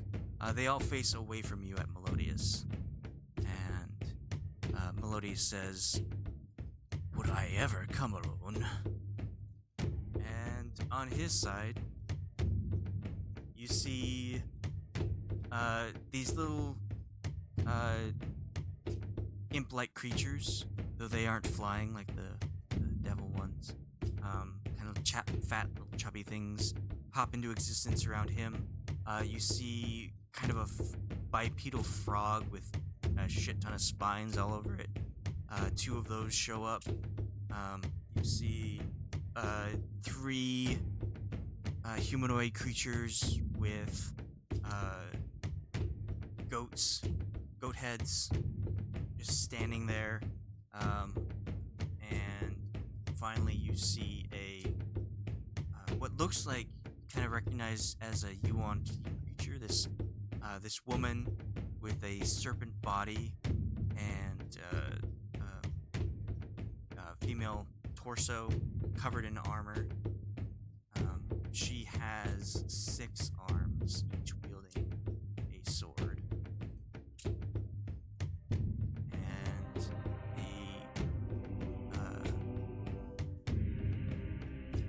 devil creature in front of you, an imbecile, kind of hunches down as if getting ready to strike.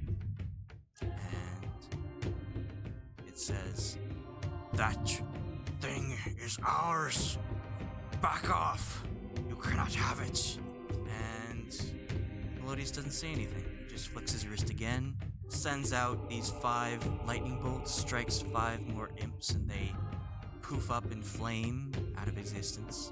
And with that, these 2 sides dash at each other. And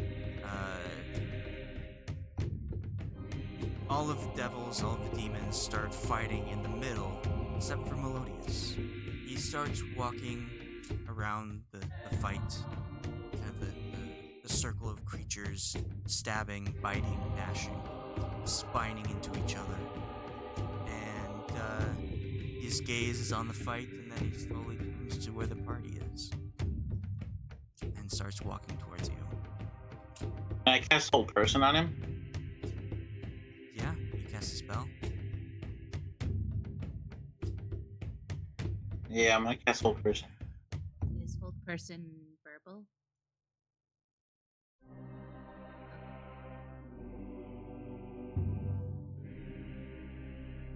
What is the DC? 16 Wisdom.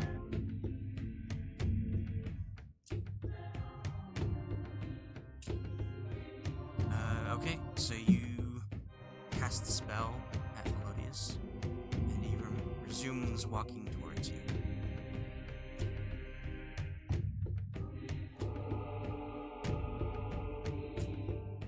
I'm going to turn whisper We to did it. Sarah. Find out what this guy's. What's he want with us? Aja's going to turn around to Hesera and ask what she'd like to do. Run, or if we should interact with that man. So as you turn and look at Hesera, like before, you have a pretty good idea of what she would look like at the table, at the dinner. You've been traveling with her for a while, and she's been pretty stoic this whole time. She was afraid for her life in the Yuan-Ti temple when they were taken. But this is another level. You see absolute terror in her eyes. She is frozen. She cannot. You don't even know if she has even breathed since you first saw Melodius. She's just staring at him, frozen in place.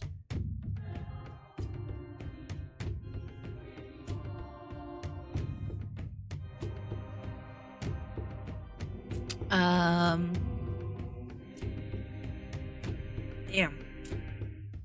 Do we want to run? No, think I so? think we need.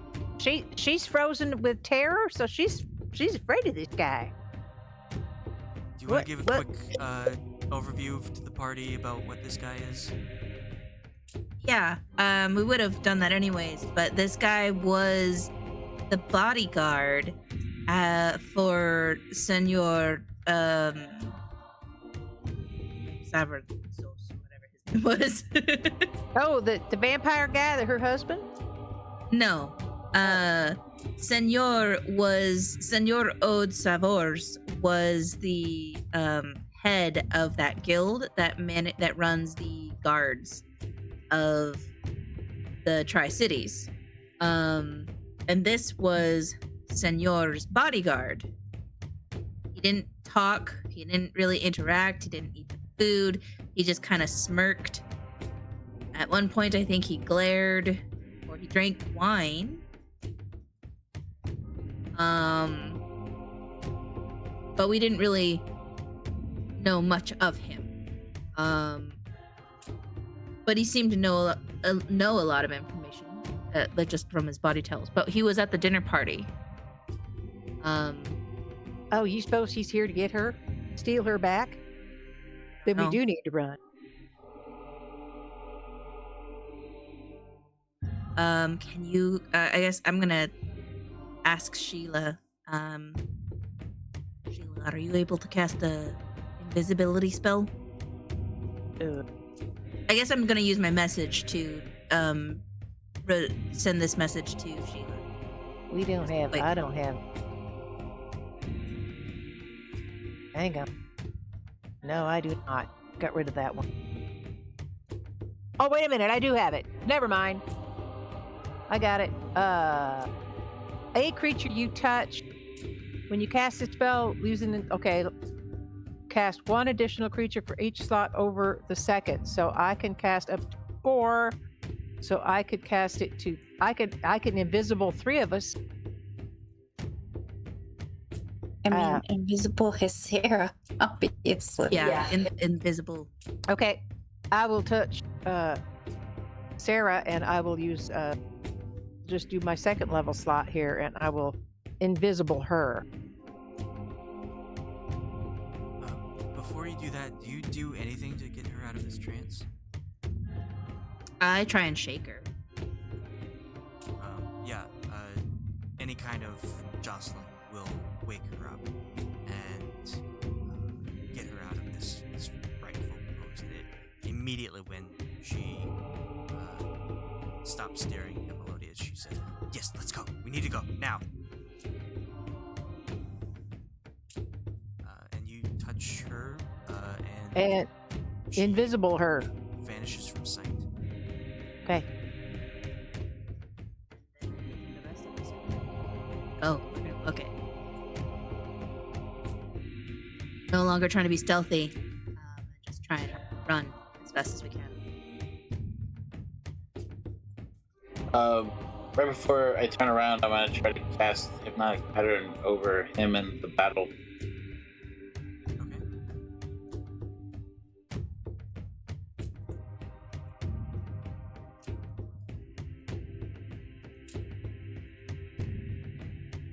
It's also a 16 Wisdom save.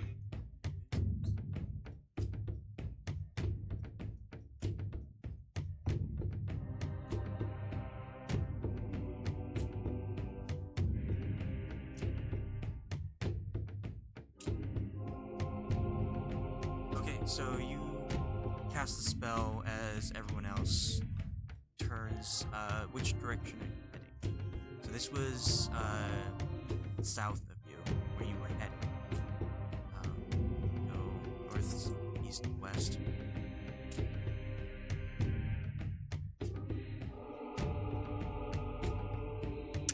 I think we should head east.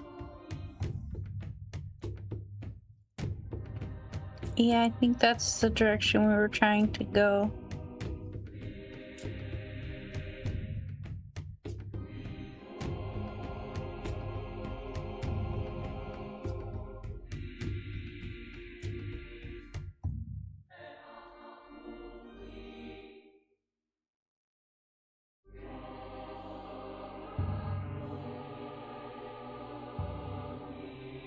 Okay,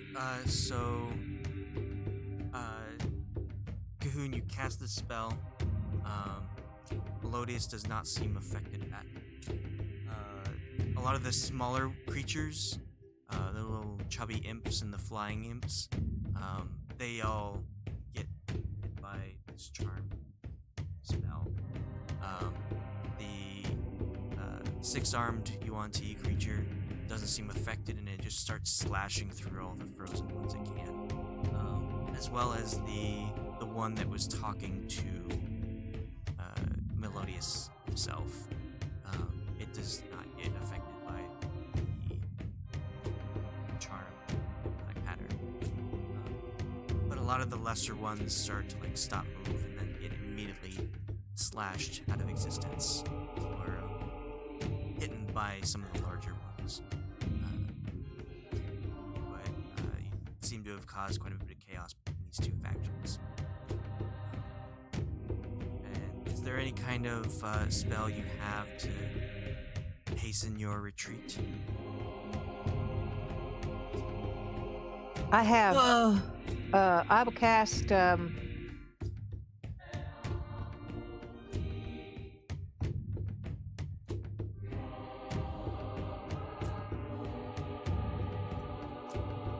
Yes, I have Long Strider. How many people can I cast it on? Increases by 10 feet. Okay, I can cast this on 3 people. Who Hold on, needs it? I'm All right. Cast it at a level 4, so I don't need it. I can I use my also boots. don't need it. I'm faster than probably they will be buffed, so Loki, do you need to be a little faster? It wouldn't hurt. Okay, I'll cast Long Strider on Loki, myself, and who else would not like to be a little faster? Sarah might need it. Yes. Let's see. Oh, you can't see Yeah, it. you can't see her. Okay, well, and I'll it's just do faster. 2 then, because, yeah. Does that's level- anyone have movement speed lower than 30?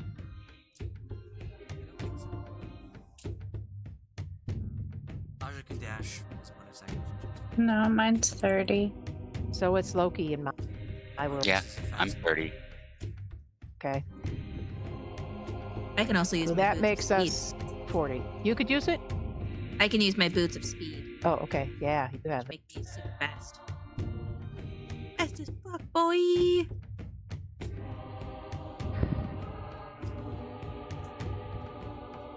But Yeah, so you cast that second spell on need it,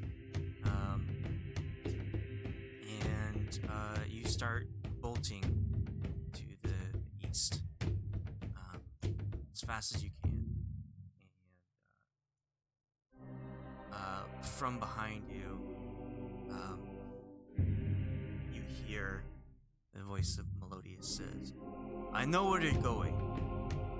Good luck." Oh, I'm going to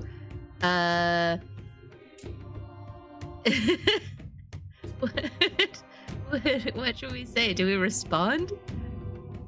Or like, Run. No. yeah, we're running. We're just booking it. But real quick, with his dialect, with his speech, could I do any kind of like roll to determine where that dialect comes from? Have you make an insight check. I want you to make it. For reasons of he's Satan. Insight. Dang. All right. So you know that that is a fake accent. He is putting on a show. He's not trying. He's trying to do his best to avoid showing his true intention or his true identity, as we say.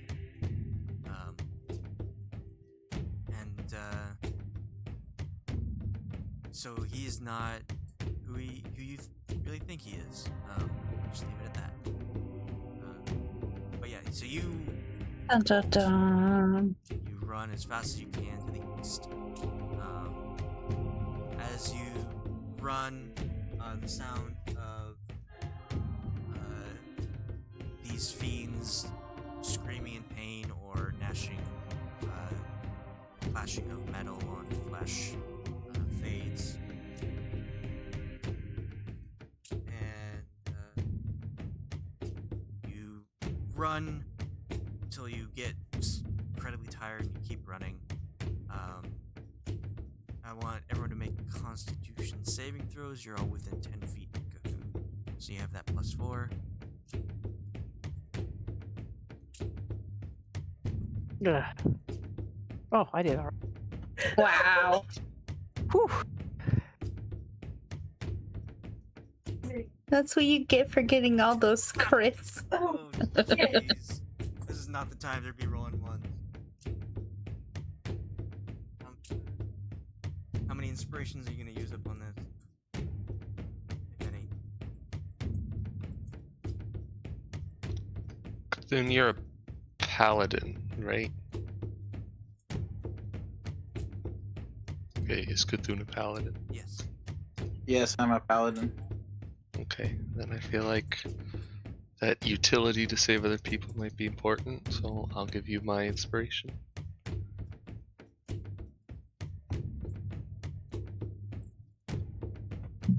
I'll give Ponderance inspiration for agreeing with Aja to take down the giant T-Rex.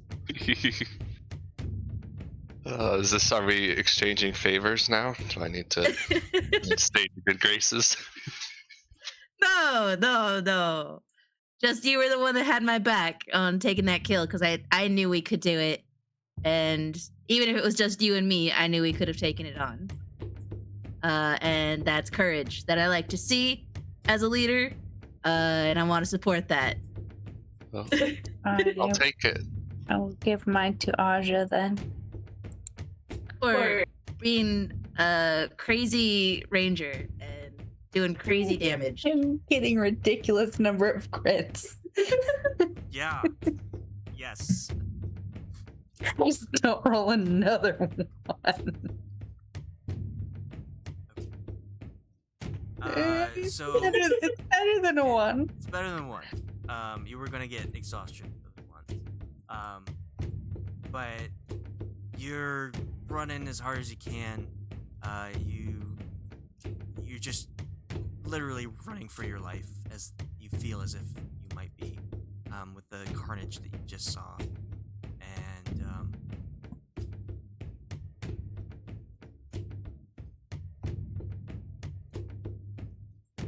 no longer there.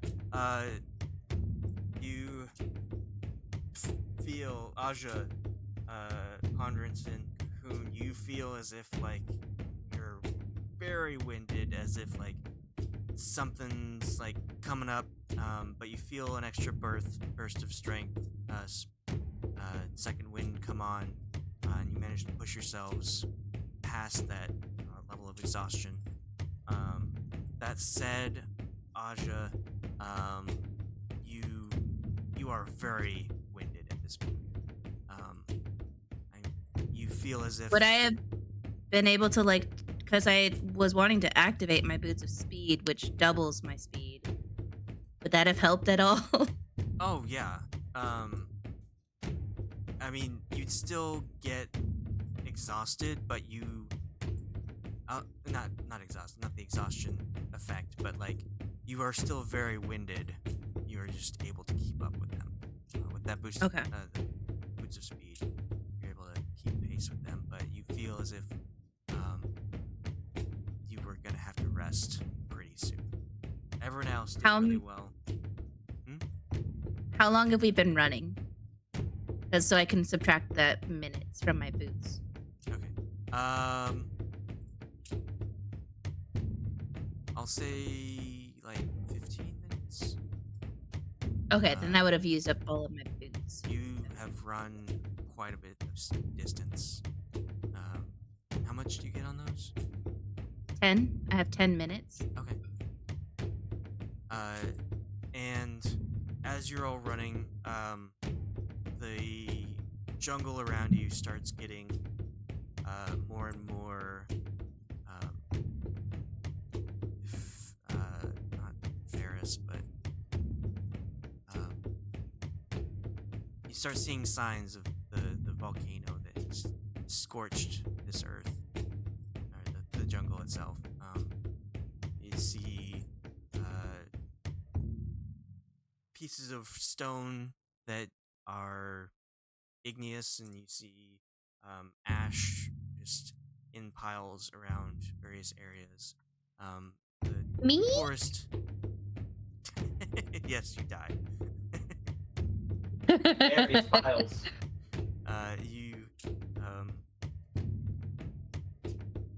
The forest has grown back from these kind of natural volcanic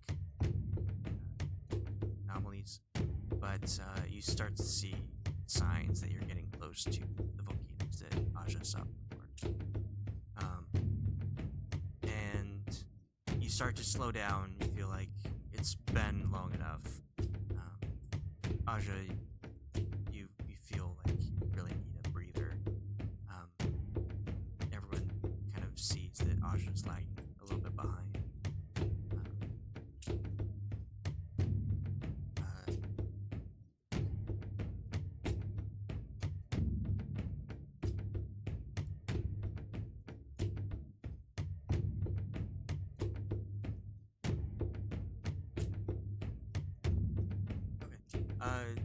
Invisibility lasts an hour, so still don't see Hysera. And you start to slow down, get your bearings.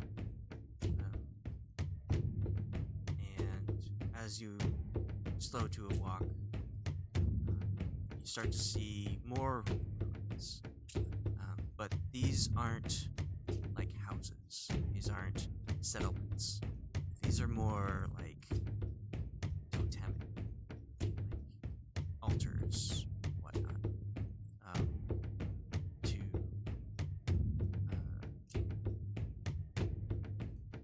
another temple or another shrine or something.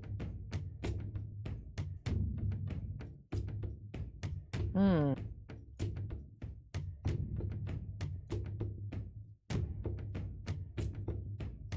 And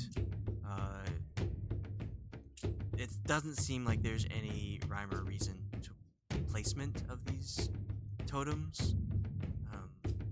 They just are in random spots. There are ones of beasts, there are ones of fiends, apparitions, various different kinds of creatures that you notice along this.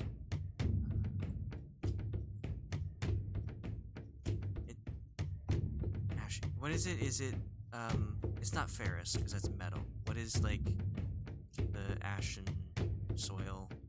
Oh, Volcanic? is that it? It doesn't have any like special word to it. Okay. Yeah, you noticed kind of volcanic soil. The trees are sprouting pretty well. Right? The totems you see are covered in a fairly thick layer of ash.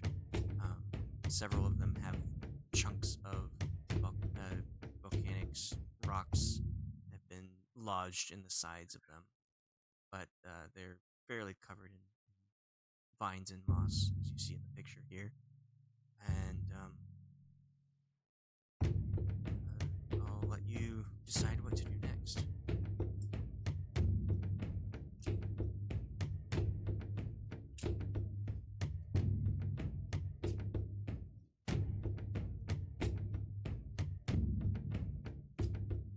Hmm. I would like a short rest or something. Just need to catch my breath.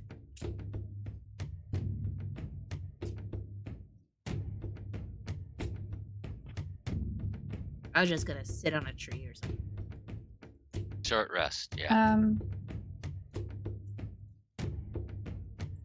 While we do that, then I'm gonna investigate just like the environment here. Okay, yeah, make a nature.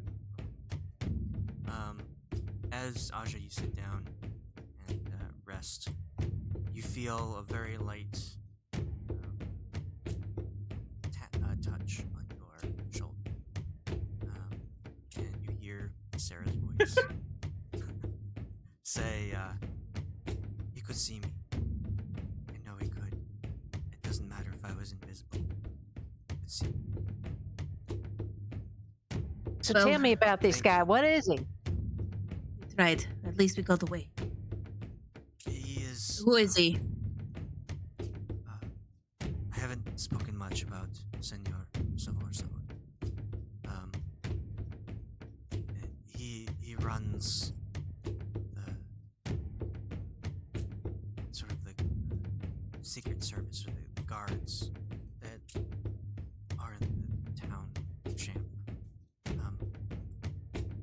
He just appeared out of nowhere. He had money. He had influence. He was very convincing of people. So he grew strength within the government pretty fast. My husband adored him. Did a lot of dealings together. Savor's had people. He just seemed to have them come out of nowhere. And they worked for so little for the jobs that they did. really look into it. It seemed too good to be true. It saved Garros and I a lot of money. But Savors had this person, Melodius. There was something about him. I could tell he wasn't human. But he rarely ever spoke. I only saw him next to Savors' side. I have never seen him without Savors. I don't know what he's doing here. Don't you think he's after you? How would he know where I am? We're in the middle of the jungle. He sure found us, didn't he? Are I you don't wearing think he was jewelry out that here he on can a. track? Sorry, two people were talking. Cahoon? No, what was she saying?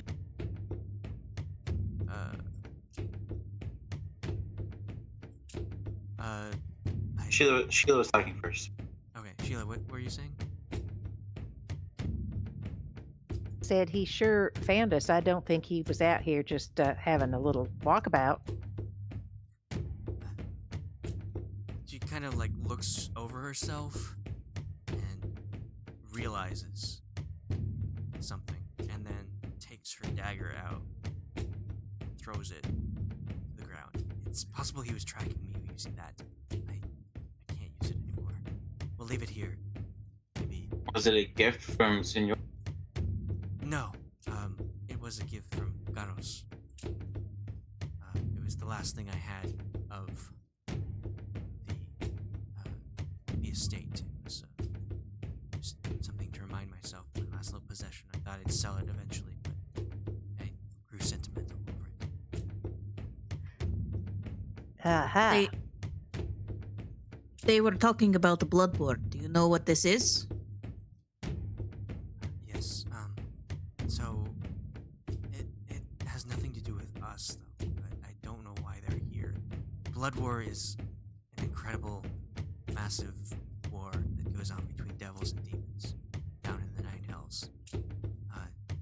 Devils reside in the Nine Hells. Top layer of Avernus is where the Blood War takes place.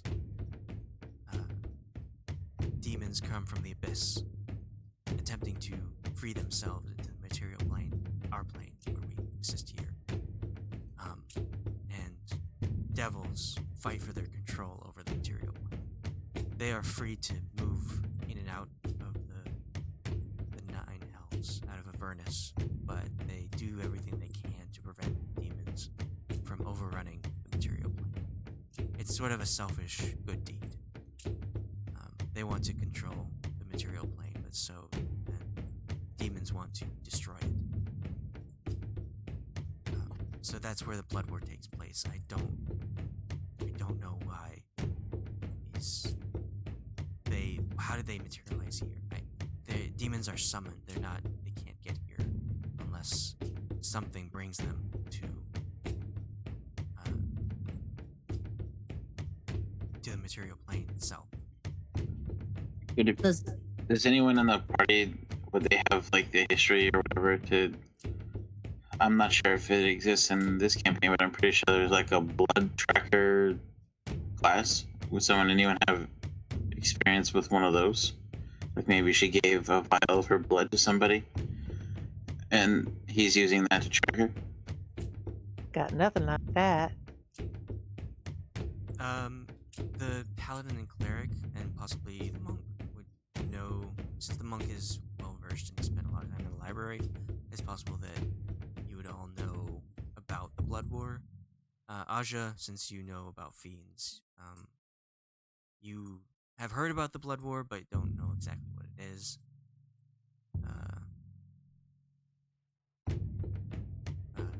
Isera basically just had time to do whatever, so she taught herself about history.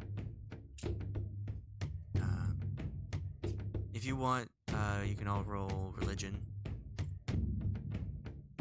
All right. Ashe, with that nature, it's really hard to tell about this area. It seems like too overgrown to really get any kind of facts based on the stuff around you. Those are all good religion points.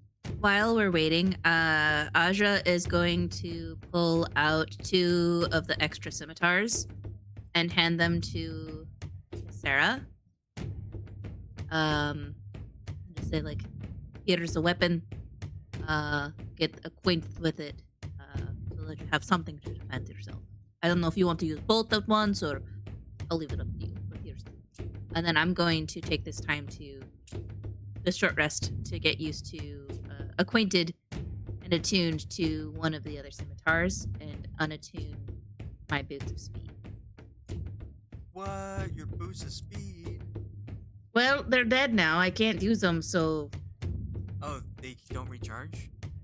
they do recharge, but I believe it takes a while. I've only ever just used a minute at most of like the actual speed in combat.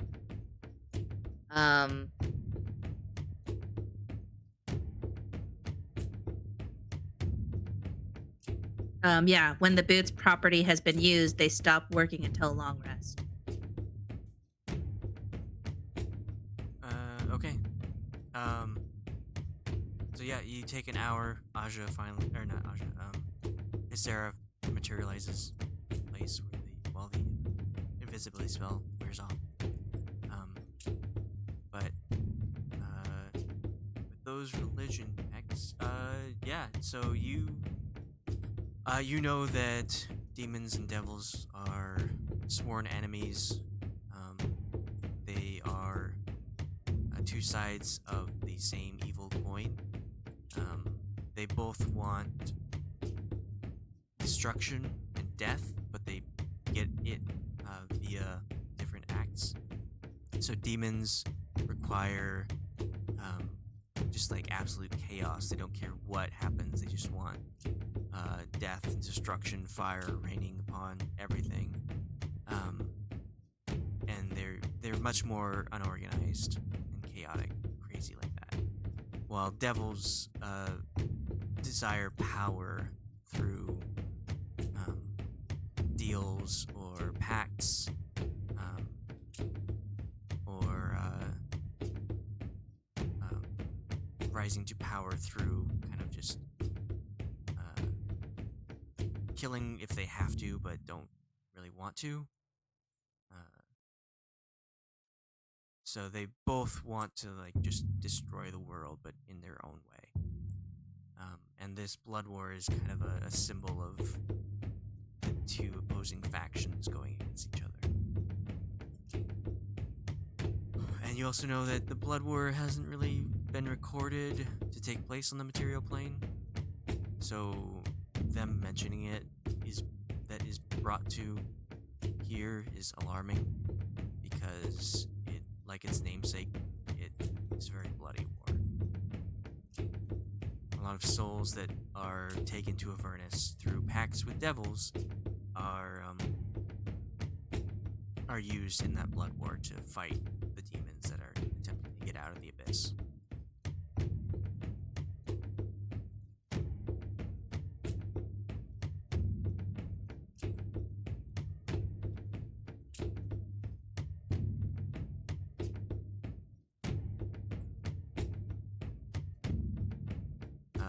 After you take your short rest, I'm not sure if anyone expended certain spell slots that you can get back or features. I don't think anyone lost any health. Bardic Inspiration, I got those back. Ah, sweet. Oh, and Ponderance got key back. Yay. So are you keeping the scimitars, or are you keeping this longsword? Longsword? Okay, you just linked the No, what was the longsword? longsword was the flame tongue. Oh, I thought the scimitars were the flame tongues. Like they were like a flame tongue, but they did the poison. They all are. You took 2 of the scimitars. They are flame tongues, but they're venom tongues. Because there was 4 scimitars total. I have 2 on my body and 2 in my bag of holding. Oh, you took all 4. I gave- Okay. Yeah, I gave 2 to Hysera just now from my bag of holding, and I have an extra one just on my person, but I because I can't use a longsword, but I can use a Oh. scimitar. Yeah, 'Cause the it's a longsword is finesse. the flame tongue. And the Then what scimitars are these? like venom tongues. It's the same thing, only poison damage. Okay, but I still have to use a tune to the scimitar and use a command word to turn the poison on. Yes. Okay. Is this right? What I have? The 1d6 for the scimitar, and then the 2d6 for poison. Yeah. It's good. Okay. I guess I also have a longsword. I would assume that maybe somebody else would want that, like Cthulhu, or somebody who can use a longsword.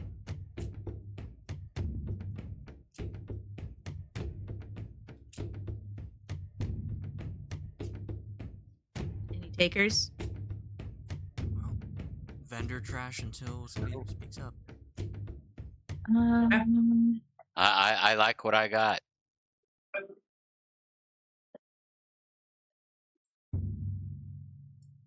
Remember what I have. Okay, so you, Asha, you attune to this scimitar, and you all have your short rest, and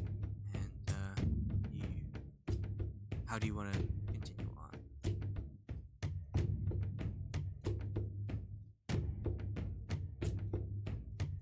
Can we tell that there is a gradual sloping of the land, or are we still pretty much on flat land?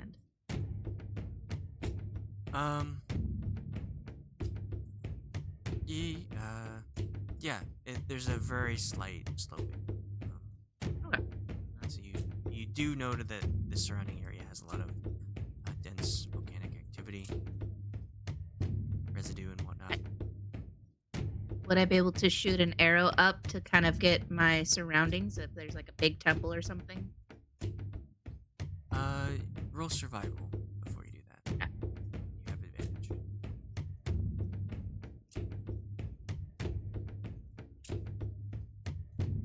Nice. So you feel like if you follow the density of these totems, you would be able to find what you're looking for pretty easily. Okay. We can, I think, because Melodius is here and those demons, I'm gonna pick up the knife that Hysera dropped. I'm going to assume that if I put it in a bag of holding, they will not be able to detect it because that's essentially sending it to a different plane. Right? Sure. Maybe? And I'm gonna put it in my bag of holding so that they can't even track where we went. And then I'm gonna say, like, let's follow these totems. I think they'll lead us to those skull crossbones. All right. Okay. So you head off, following the totems. They seem to get more and more dense, more and more extravagant, taller, as if to indicate you're getting closer to something. And it takes about another 15 minutes of walking. You start to feel the ground get a little harder to move as the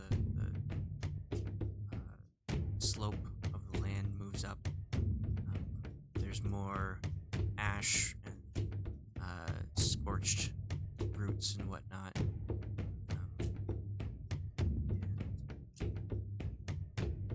And as you're walking, you kind of see there's a little bit of area that opens up.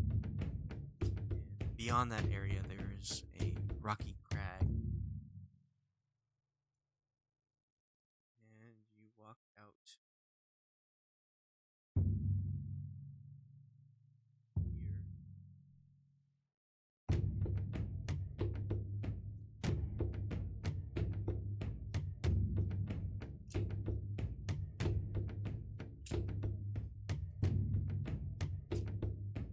see in front of you there are some cliffs with quite a few outcroppings of vines, crags, and whatnot. And all that is inconsequential because directly in front of you, between yourselves and these cliff faces, is a 15-foot tall obelisk. Looks like it has the stone is cracked in places, not enough to keep it down, but enough to know that it's well worn. Behind it, beyond it, you see there is a dark passage that is obscured by creepers, the vines, creeping plants. And then there's a second, smaller tunnel that is to the right side that goes into the base tunnel. Something you notice is there are 3 stone gargoyles that are perched around the edge of the cliff. Here.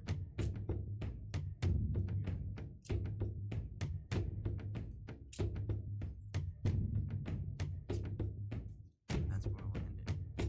Ah, Hmm. Dun, dun, Okay. dun. Gargoyles, huh? I love gargoyles. It's never a good. I don't think they're there for drainage. This symbol looks like Kentucky. Really? Well, I mean, Hmm. the shape of the stone. Oh, it does. It does. It's Kentucky. You're gonna get some fried chicken.